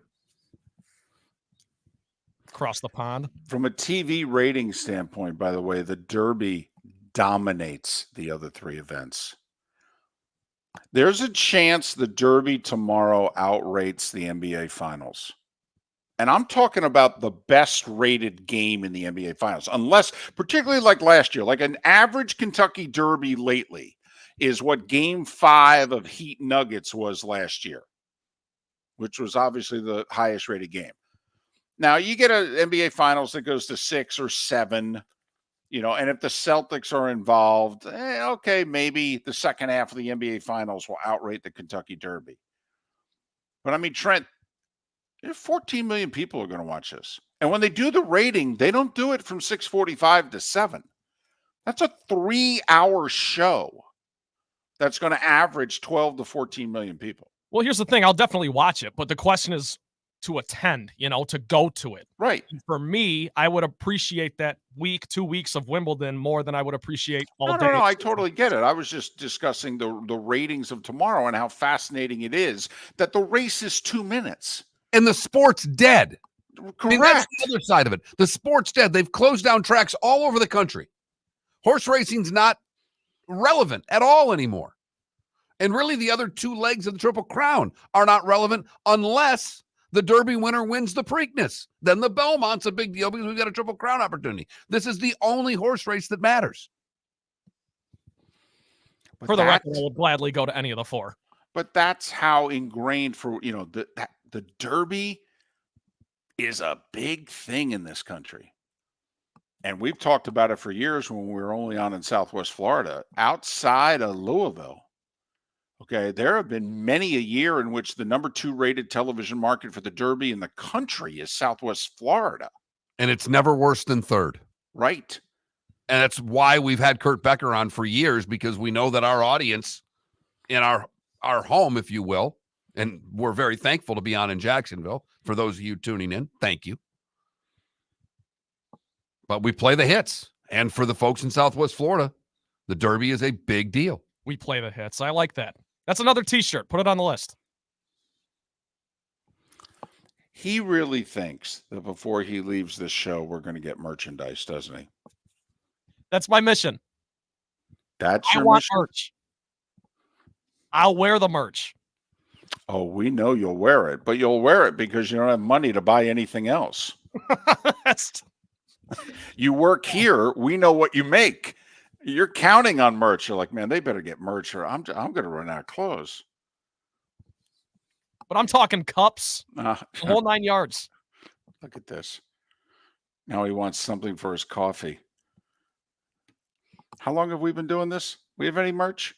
Ever? Not a damn thing. Not a thing. Visit Jason and Todd at the Diamond District. Hi, I'm Jason. And I'm Todd with the Diamond District. I believe in complete transparency. If you're shopping for diamonds in Naples, you're paying too much. If you're shopping in the Cape or Fort Myers, you also won't see the selection you deserve to have. If you're online, there's no human connection, and you won't know if your diamond is beautiful or not until it shows up in the mail. Just because it's GIA certified doesn't mean it's brilliant. There's so much more to a diamond than its cut, color, and clarity that makes it beautiful. Visit us at the Diamond District for a non-commissioned and educational presentation and quit paying more in Naples or buying blind from the internet. The Diamond District has the rarest diamonds from half carat to 10 carats. You won't find a bigger selection or better value. And you won't find a better buying experience.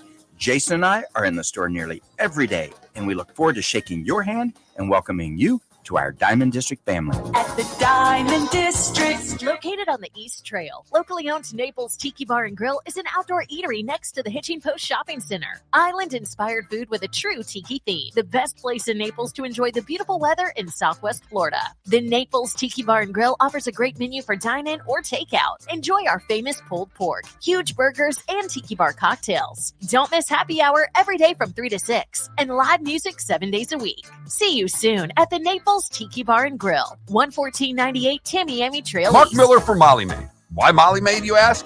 Trust. Moulton was a customer for 15 years. Affordability. Didn't I just say Moulton was a customer for 15 years? Worry-free services. Our professional house cleaners are fully insured and a 24-hour warranty. Call Molly Maids today at 239-774-5839.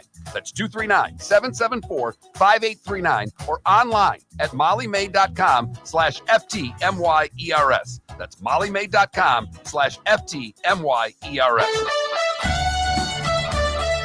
You are listening to Miller and Moulton on the Florida Sports Network.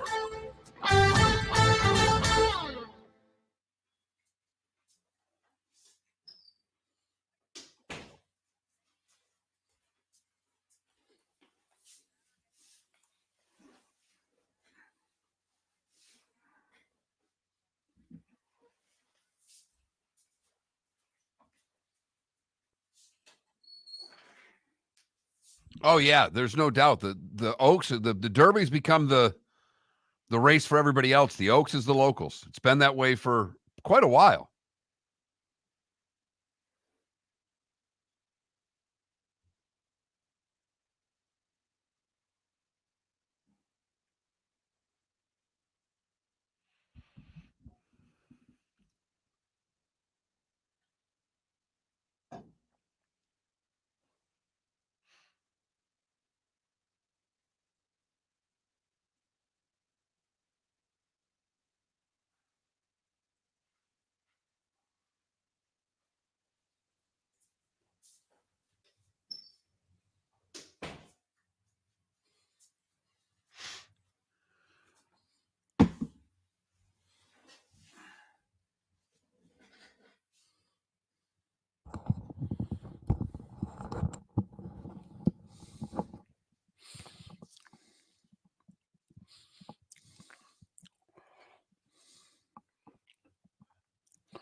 I missed some of the Twitch. Mac, you said you went to the Masters.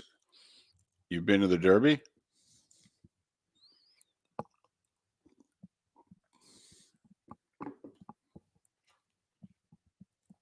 And by the way, Mac, where are you?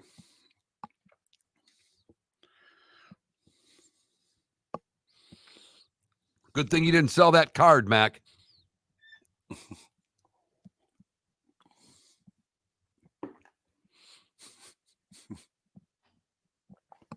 Yeah, you better not have. Oh, never been to the Derby. So where are you going to watch? Where are you watching Game 7 from, Mac? What country? Istanbul? God, that is impressive. Turkey, unreal.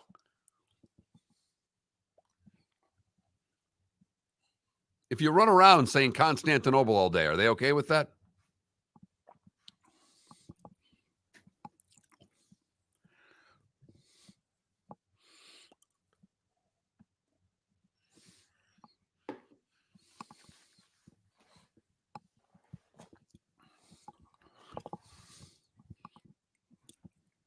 $3 a.m.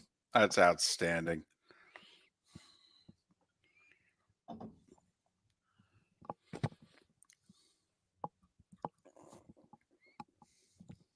We're going back home, and this time we're going to finish the job. Have you ever listened to a Leafs radio broadcast? No. It is so awesome. They are so in the tank for the Leafs, and every call against them is a disaster. and they've got 60 years of agony in their voices, and it's just there is nothing better than the trailing 2-1 going to the third period, listening to the second intermission on a Leafs radio broadcast. You swear that they're both going to take their own lives on the air in the next 45 minutes. It's just great.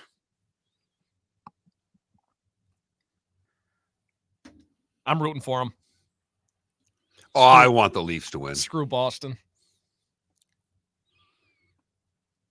I think the Panthers are catching a huge break here. I really do. I think they'll steamroll whoever gets through. I think they're going to win in 5 in the second round. And I think the Rangers and Canes are going to beat the hell out of each other. And I think the Canes are going to win. I don't see the Canes beating the hell out of anybody. Their forecheck wears the Rangers down. But the Rangers' top-end guys have found a way to beat the Canes. Boston's better for the sport in this country, but I want the Leafs to win. Well, I don't know, Canada Relief. That goal of the last 2 games has been pretty good. Welcome to the bonus hour, brought to you by Jason and Todd at the Diamond District. And now, here's Mark Miller and David Moulton. 21 minutes past the hour, a little more than 15 minutes away from the good, bad, and ugly. What's on tap? Today was the day when. Some final thoughts, a pick or two, a boost, a sprinkle. We jam a lot into that final segment. Listen, I know I brought this up much earlier in the show. I just want to say it again. This is, to me, remarkable. This whole 5th-year option thing. Like, Pete Carroll got fired. Did he get fired as head coach, or did he get fired because he had final say on personnel? Because since they've had the 5th-year option available for first-round picks, the Seahawks are 0 for 6 about picking up the 5th-year option on their first-round picks. That's impressive. I feel like that's hard to do. Vegas is only 3 out of 12. Because remember, Mayock, the 1 year he had the 3 first-round picks, they didn't pick up the option on any of the 3. Right. The Bears are 3 for 9, by the way. So you could sense why the Bears fan was so skittish and nervous heading into this year and why they think, yeah, we got pick 1 and pick 9, but we'll screw it up. Well, recent history says it's not going to work out. Jacksonville, by the way, only 5 out of 13 first-round picks have they given a 5th-year option to. Pat Kirwan on the show an hour ago said that you have to look at the draft as a 50-50 proposition, not as a 75-25 proposition. The actual numbers are 50-50. And I got to be honest with you, Mark. If I was ownership, general manager, to me, we got to be 63%. 5 out of 8, 62.5%. I'm sorry. We got to be in. This is like a completion percentage thing here to me. No. I know you can live at 53%. We need to get this sucker to 63%. Otherwise, I'm trading these picks. But as Pat pointed out, and I think, trading them for a veteran player is not as easy from a salary cap standpoint. Trading them for 2 2s and getting more shots at a draft pick that works is an option you have to have. And obviously, second-round picks, not as expensive as first-round picks. But, for the record, the Bucs are 7 out of 11. Now, I don't know if that includes turning down the option on Tryon Shayenko yesterday or not. Trent, your Lions are 7 for 11, by the way, about whether or not they pick up the 5th-year option.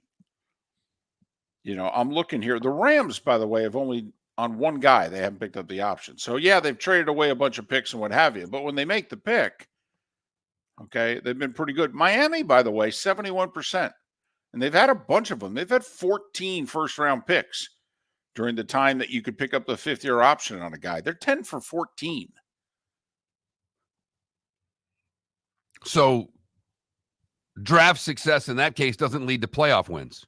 I mean, you Right. would think hitting that much that you'd get a playoff win out of that. Well, I mean, the Texans are perfect. They're 8 for 8. until last year, they had gone through Carolina's 10 for 11. They haven't had a lot of playoff success lately.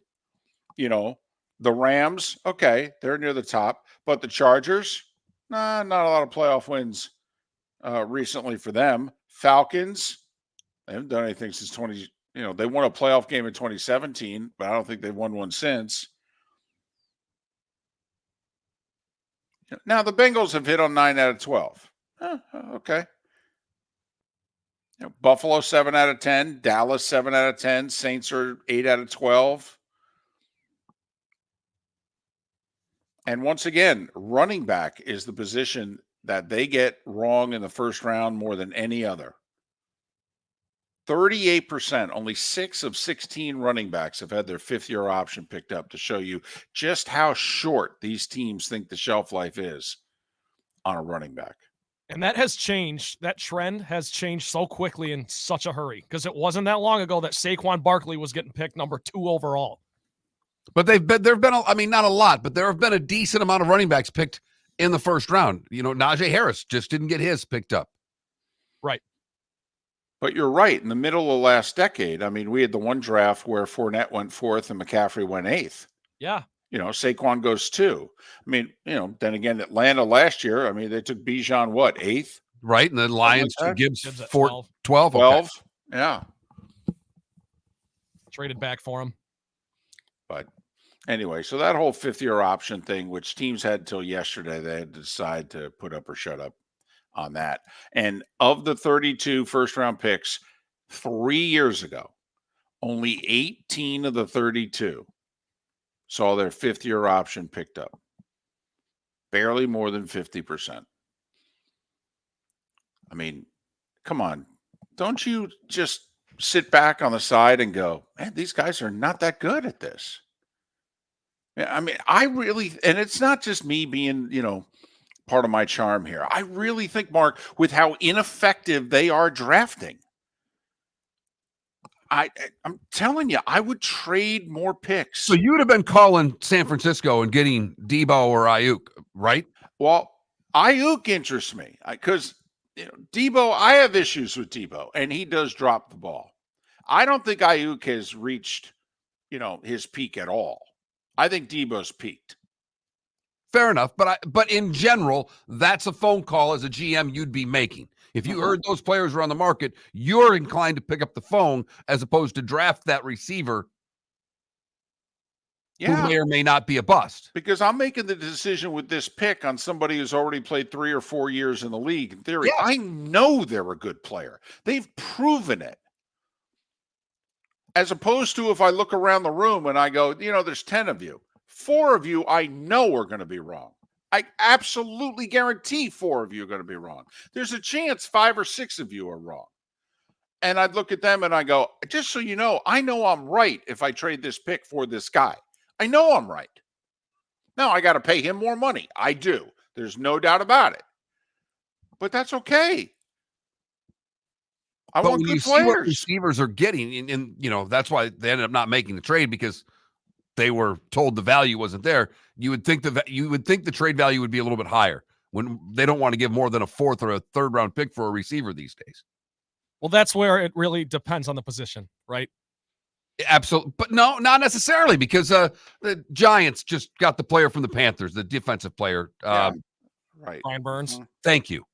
What did they trade for him? A 2 and a 5. A 2 and a 5. And that was a high second-round pick, obviously, because they sucked. I had to laugh at that. Hey, just because I'm a huge fan, and I am, as Barkley says, why do the Lakers suck? The players, not the coach. Why do the Suns suck? Players, not the coach. I love the Giants. Giants suck.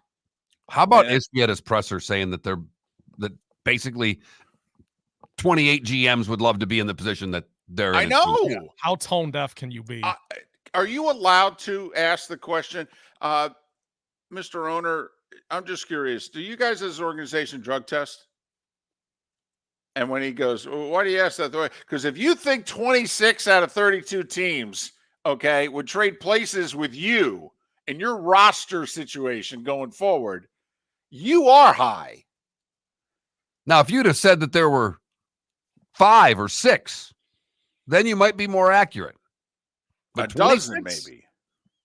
Golly. My team would. Well, your team would. Oh, please. Your team's about to get relegated, for goodness sakes. Don't worry. Worst record in the league, worst record in franchise history, and they'll end up with the 4th pick. It doesn't matter. It's the worst draft It is. in NBA history. It is. Yep. So what a time to tank. And that's the thing that sucks is they didn't even tank. They just sucked. They'll get the first overall pick because this is the worst draft for having. Exactly. Right. Right. Not when it's Wemby. No. Not when it's Zion. Miller and Moulton. Good show today. Kurt Becker in our second hour. Pat Kirwan, David Dwork, last hour. You ever miss any of the show? Go to millerandmoulton.com. Trent does a really good job getting our stuff up very quickly. Pat Kirwan with his first ever impression on the show. He went with a Scottish accent today because he sat next to Sean Connery at the Open Championship. Miller and Moulton, the good, the bad, and the ugly. Today was a day when and what's on tap. It's how we finish things off every day. Visit Jason and Todd at the Diamond District. If you're in love and thinking about a diamond, you'll want to hear from my friends Jason and Todd at the Diamond District. When purchasing a diamond, you deserve a relaxed, baby. stress-free, educational experience. You want to have a good time and feel comfortable. You want selection, quality, and value. At the Diamond District, you'll get it all. With our team of non-commissioned diamond advisors, no one's in a rush. We care only about you and making sure your needs and wishes are fulfilled. You'll be wowed by our selection of GIA certified diamonds, stunning diamond bracelets, earrings, pre-owned Rolex watches, exotic ruby, sapphire, emerald, and tanzanite jewelry. There's something for everyone at the Diamond District, and all at the lowest prices anywhere. Jason and I love what we do and are in the store nearly every day. We look forward to shaking your hand and welcoming you to our Diamond District family. Visit Jason and Todd at the Diamond District. Mark Miller for Molly Maid. Why Molly Maid, you ask? Trust. Moulton was a customer for 15 years. Affordability. Didn't I just say Moulton was a customer for 15 years? Worry-free services. Our professional house cleaners are fully insured and a 24-hour warranty. Call Molly Maids today at 239-774-5839. That's 239-774-5839 or online at mollymaid.com/FTMYERS. That's mollymaid.com/FTMYERS. Hello, friends and family of Southwest Florida. Are you looking to tap into the electric vehicle market? Well, look no further because we here at Southwest Florida Golf Carts have just what you need. E-bikes, golf carts, LSVs, scooters, and more. Come down and talk with one of our experienced sales reps, have a soda and a smile, and you could be cruising the streets in your new EV today. Stop by the store or visit our website at flgolfcarts.com and enter for a chance to win $100 off your next purchase by answering John's monthly sports question. You were listening to Miller and Moulton on the Florida Sports Network.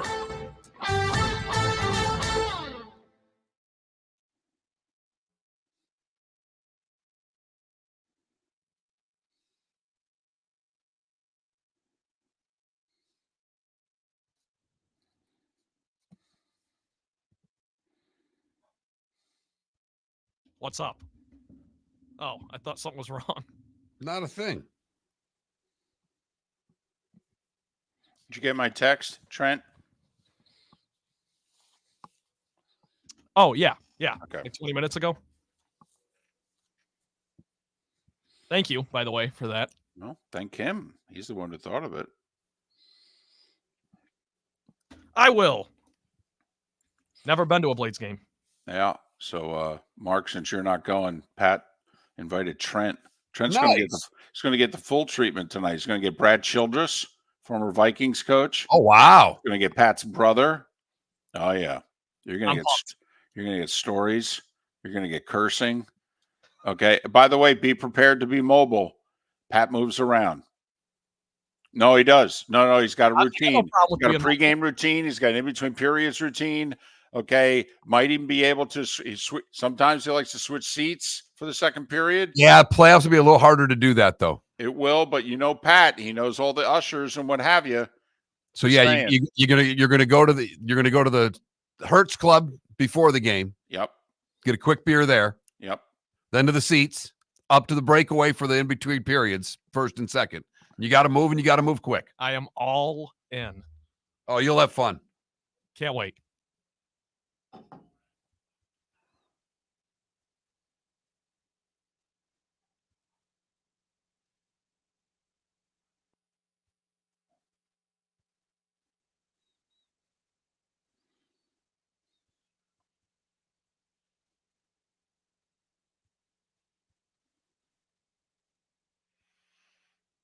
We have one guy who has just been all over me in the chat room.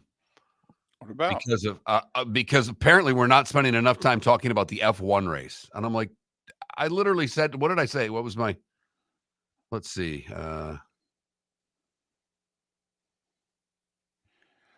Yeah, we have soured on F1. I have. I blame I me. never soured on it. I was never into it. I'd go to a race, but what is it we're supposed to talk about?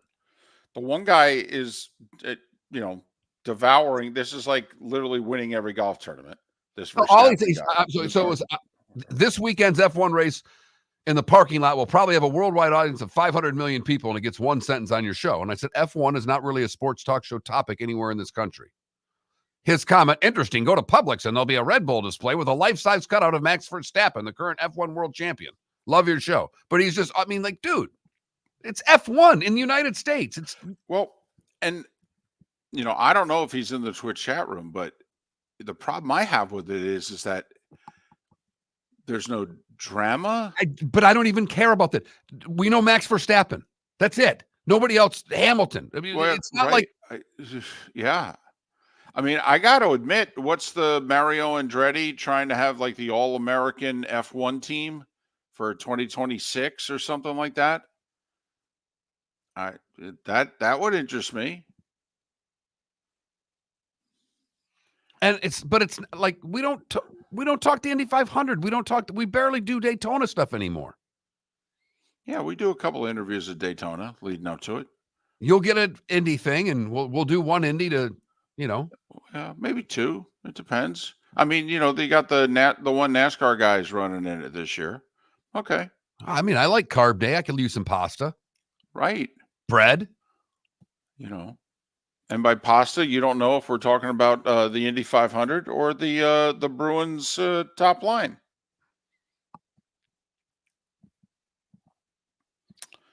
Yeah, Michael, I'm with you, man. And I guess it hasn't affected ratings and attendance and all that, but man, these races are boring. I've joked for years, it's not racing, it's driving. There's no racing. It's follow the leader. Next you're going to be upset we don't talk enough EPL on the show? We're going to have to give Seth another segment? What? Here we go.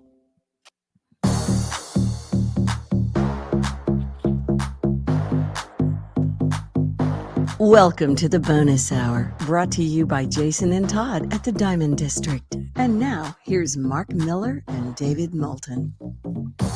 22 minutes till the top of the hour, 16 till we're done talking. Miller and Moulton, millerandmoulton.com, Miller_Moulton on X. And we do the show live on Twitch, twitch.tv/Miller and Moulton. And so you could see us, and there's a Twitch chat room. And oftentimes what we're doing during commercial breaks is not directly related to the show. But Mark just brought up something on the text line, 21,000. If you never texted the show, just got to do a keyword first, and FSN radio is the keyword. But otherwise, just text 21,000. You can text us anytime, and we love your comments. We really do. So Mark shared for the first time that apparently this guy who loves our show, thank you, is like, how come you guys aren't talking about the F1 race in Miami? And obviously there are a lot of F1 fans. We know Netflix. A lot. Well, a lot relative. No. And but relative to our audience. Well, our audience might be different, but to give you an example, in terms of the number of people that watch a race is roughly the same as the number of people that will watch a Stanley Cup playoff game. And you and I are hockey guys, and we talk about it a decent amount. But we are bored by F1. Bored. Absolutely, positively bored. And it doesn't make us bad people, by the way, but our feeling is like Mark, the guy wants us to talk more F1. And I would love to ask him, and I know you don't like to text back and forth with the people. That's more my thing. But I ask him, give us something that is a legitimate sports talk radio topic about F1. There's one guy who for a year and a half has absolutely, completely dominated the series. And there's no passing in the races. I don't know what to talk about. What's the move that they did? Oh, yeah, the push to pass in the Indy race. Yes. Honestly, I wouldn't know what to talk about. You and I are not dumb. We're not. We do a lot of prep work for this show. We say stupid things, but we're not dumb people. I honestly don't know if I could do a 15-minute F1 interview right now. I don't know what to talk about. And at the same time, you and I would both love to go to the...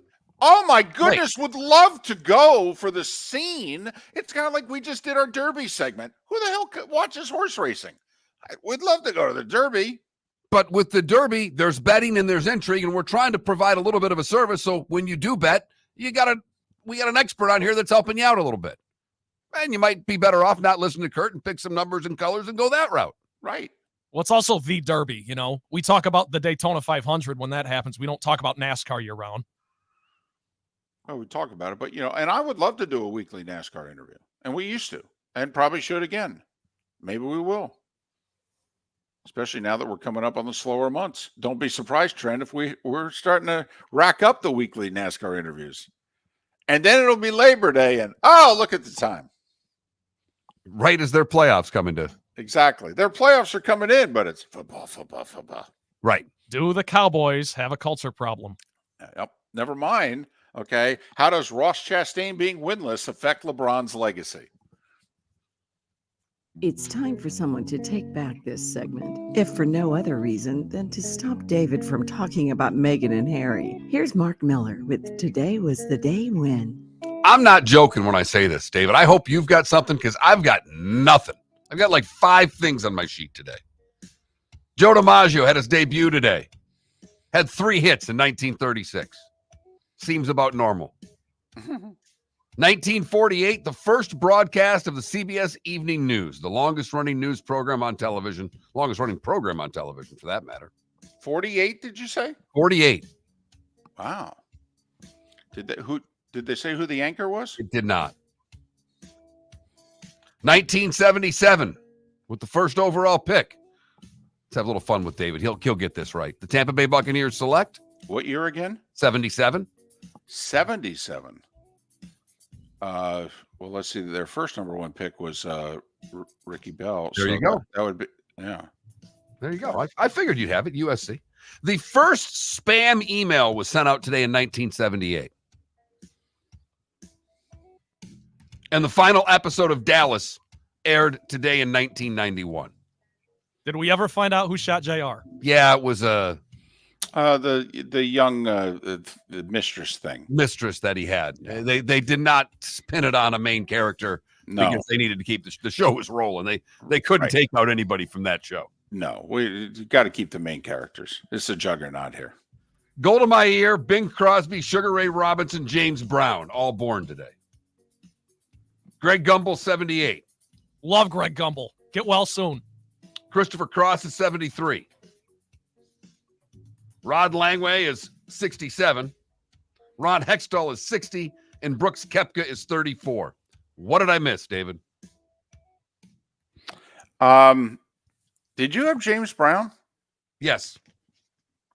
Would have been 91. Hey! Is that it? So, yeah, there's really not much today. I mean, Mark could have gone through the list of Derby winners, but who cares? Yeah, I mean, Machiavelli was born today. There you go. You've heard folks elsewhere mock Florida is gonna Florida. Well, Mark Miller sees it differently. He calls it the good, the bad, and the ugly. What you got, Mark? James Brown was in that iconic movie. Oh, is he ever? Great song, too, Living in America. It's a great song. That was 4, wasn't it? That was absolutely. Rocky 4. For the good today, we go to Utah via California, where Carrie Clark said her cat went missing on April 10th. Friends and neighbors joined the search, but the cat did not turn up. A week later, she was contacted by a veterinarian in California. The vet scanned the cat for a microchip and got Clark's information. Turns out that Clark's husband had mailed a box of Amazon returns that contained 5 pair of work boots. Apparently, the cat jumped inside the box, was inside one of the work boots when the husband left to get the packing tape. Now the cat has been reunited with its owner. I'm calling BS here. I think that Matt, the husband, hated the cat, was looking for a way out. Cat went in the box, thought he had the perfect escape plan for the cat, and the veterinarian in California thwarted the whole thing. I like that theory. For the bad, we go to Pennsylvania, where you may have heard of Joey Henney. He is the guy who has the alligator as a support animal. He was denied entry to a Philly game earlier this year. But Wally was on vacation in Brunswick, Georgia, and someone stole Wally from outside the fenced area where he had spent the night on April 21st. They think Wally has been released into the swamps of Georgia. Now, Joey's support alligator is missing. I got to admit, I would not steal a gator. You'd steal a canoe, but you wouldn't steal a gator. Well, yeah, there's no chance of the canoe eating me. But also, I mean, let's just look at this. So this is the Speedwagon album. You can tune a piano, but you can't tune a fish. Right. So this is a support gator. It's a pet support gator. Yeah. Right. So you got to figure if someone else puts their hands on it and what have you, the gator's really not going to be happy. That the only time the gator is really behaving is with this, Wally guy? What's his name?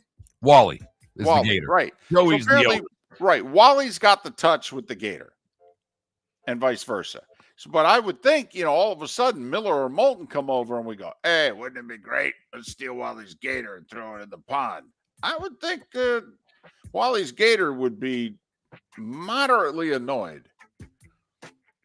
Do you really want to moderately annoy a gator?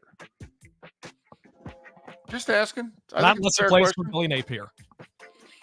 Oh, see what he did there? Look at, that's so good. For the ugly, we go to North Carolina, where a 3-year-old girl had been telling mom and dad that there was a monster lurking behind her bedroom wall. Ashley Clash said she and her husband thought their daughter was just imagining the presence of a monster in the closet of her farmhouse bedroom. Turns out it wasn't a monster. It was 50,000 bees behind the wall. Wow. Came and helped out the what game was it? Exactly. The Diamondbacks guy that they called. Let him throw out the first pitch right after. They're getting the bees out, but the home repair bill is going to be like 20 grand and insurance has refused to cover it. What does insurance cover? Not a damn thing, David. Just a generic question. What does insurance cover? In my world, not much. I was going to say, I'll hang up and listen. That is the good, the bad, and the uninsured ugly on today, May the 3rd, 2024. All right. That's what we got tonight. Do the Magic force a game 7? Yes. Which, by the way, I think would be Sunday, and that would get the full network treatment here. Oh, the networks are really hoping for Cleveland to win so they don't have to air Orlando and Cleveland. That is true. The Magic home team has won every game in this series. Magic at home, where they just boat race, the Cavs, in games 3 and 4, and they're a 3.5-point favorite.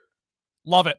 Love it. This I'm is with a you. huge I'm with spot. you, Trent. Huge I think spot for Orlando the wins. young Magic, too. Young players, get that experience, stave off elimination, and then game 7, let's play. So we're going to lay the 3.5 with the Magic, are we? Are you in? I'm in.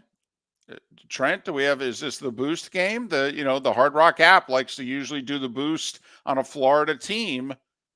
There's an unreal boost in the MLB, but I'll save it for when we do MLB. Okay. I like the 3.5, though. Okay. Kawhi status up in the air. Clippers in Dallas. Mavs could wrap this sucker up tonight. Dallas, a whopping 7.5-point favorite in a deciding game. Both games on ESPN. Cavs and Magic start at 7:00. We got a couple of hockey games tonight. And I know they're a slight favorite at home, but I love Nashville tonight. Nashville has totally outplayed Vancouver for large parts of this series. And they're down 3-2, and they should have won this series in 5. They really should have. I love Nashville tonight. In fact, I thought with all the 3-1 series that we had in hockey, that Nashville coming back to beat Vancouver was the best shot. And now we may have Toronto do it. So let me ask you, would you want to bet the goal line and lay the 1.5 with Nashville at plus 195? There's not a lot of scoring in that series, though. I have a feeling we might need an empty netter to get to win. Well, you're going to. That's what you're betting on. Right. Or you just take the money line at minus 125. Yeah, I think I'd take the money line, but. All right, hell, let's bet Nashville. I'm in the mood. And does Vegas, the defending Cup champions, do they stave off elimination tonight? My pick to win the Cup before the season began, I did have a Dallas-Carolina Stanley Cup final. That's not bad. I know. I had Colorado and Toronto. So still alive. It's hanging in there barely. All right, baseball. Rays are hosting the Mets. So there might be a few people in the old barn this weekend. So Rays 4 games below 500. They need to win this series. Marlins in Oakland. And boy, I'll tell you. The Yankees are on a roll. Is this the boost? It's part of it. A 3-leg parlay. This is the kind of stuff that I live for on the Hard Rock app. Marlins, Padres, Braves, all to win. It's plus 800 boosted up to. This is what you sprinkle on. All 3 games on the coast. Padres are in Arizona. Braves are in LA against the Dodgers.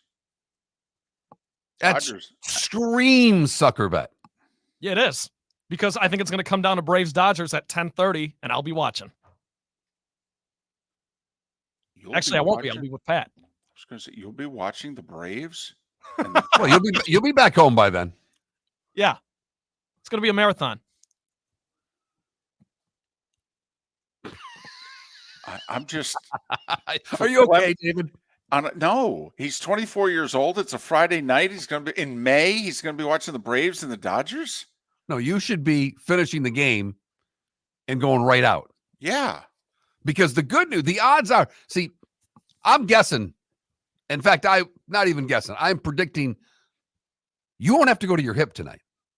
They're going to treat you like a son. They're going to buy all your drinks for you. Yeah. You're going to be walking on cloud 9 out of there. Feeling no pain? I mean, Pat will throw so much money at you tonight, he may buy clothes. You might walk out of there with slacks. Have a great weekend. Good luck picking the Derby. We'll talk Monday. The law firm of Michael F. Hornung specializes in criminal defense, DUI, personal injury, nursing home claims, and auto accidents. I'm a former prosecutor with over 34 years of experience. The information I know is information you need to know. If you've been arrested for a DUI, time is of the essence to maintain your driving privileges. Call the law firm of Michael F. Hornung for a free consultation. At the law firm of Michael F. Hornung, we are committed to excellence in your representation. Being a local attorney with local knowledge is clutch to the success of your case. For over 30 years, we have successfully represented the citizens of Southwest Florida. For a free consultation, call 239-437-0095. That's 239-437-0095. Our offices are conveniently located in Fort Myers. Visit online at mfh-law.com. Visit Jason and Todd at the Diamond District. 20 years ago, Jason and I had the idea for a jewelry store like no other, with a vast selection of certified diamonds priced 8 to 12% over cost. A team of individuals who are educated, driven, and believe in cultivating relationships. Today, we have become one of the largest independent jewelry stores in the country. Todd and I love what we do and are in the store nearly every day, along with our GIA gemologists, master jewelers, custom designers, and non-commissioned diamond consultants, all of which we consider family. As direct diamond importers, we travel the world, forging relationships and sourcing diamonds. What we love most about our business is that we can call Southwest Florida our home. If selection, value, and comfort are important to you, give the Diamond District an opportunity. You won't find a better diamond buying experience.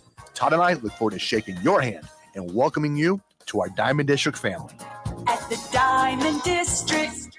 Hello, friends and family of Southwest Florida. Are you looking to tap into the electric vehicle market? Well, look no further, because we here at Southwest Florida Golf Carts have just what you need. E-bikes, golf carts, LSVs, scooters, and more. Come down and talk with one of our experienced sales reps, have a soda and a smile, and you could be cruising the streets in your new EV today. Stop by the store or visit our website at flgolfcarts.com and enter for a chance to win $100 off your next purchase by answering John's monthly sports question. Mark Miller for Molly Maid. Why Molly Maid, you ask? Trust. Moulton was a customer for 15 years. Affordability. Didn't I just say Moulton was a customer for 15 years? Worry-free services. Our professional house cleaners are fully insured and a 24-hour warranty. Call Molly Maids today at 239-774-5839. That's 239-774-5839 or online at mollymaid.com/FTMYERS. That's mollymaid.com/FTMYERS. You are listening to Miller and Moulton on the Florida Sports Network.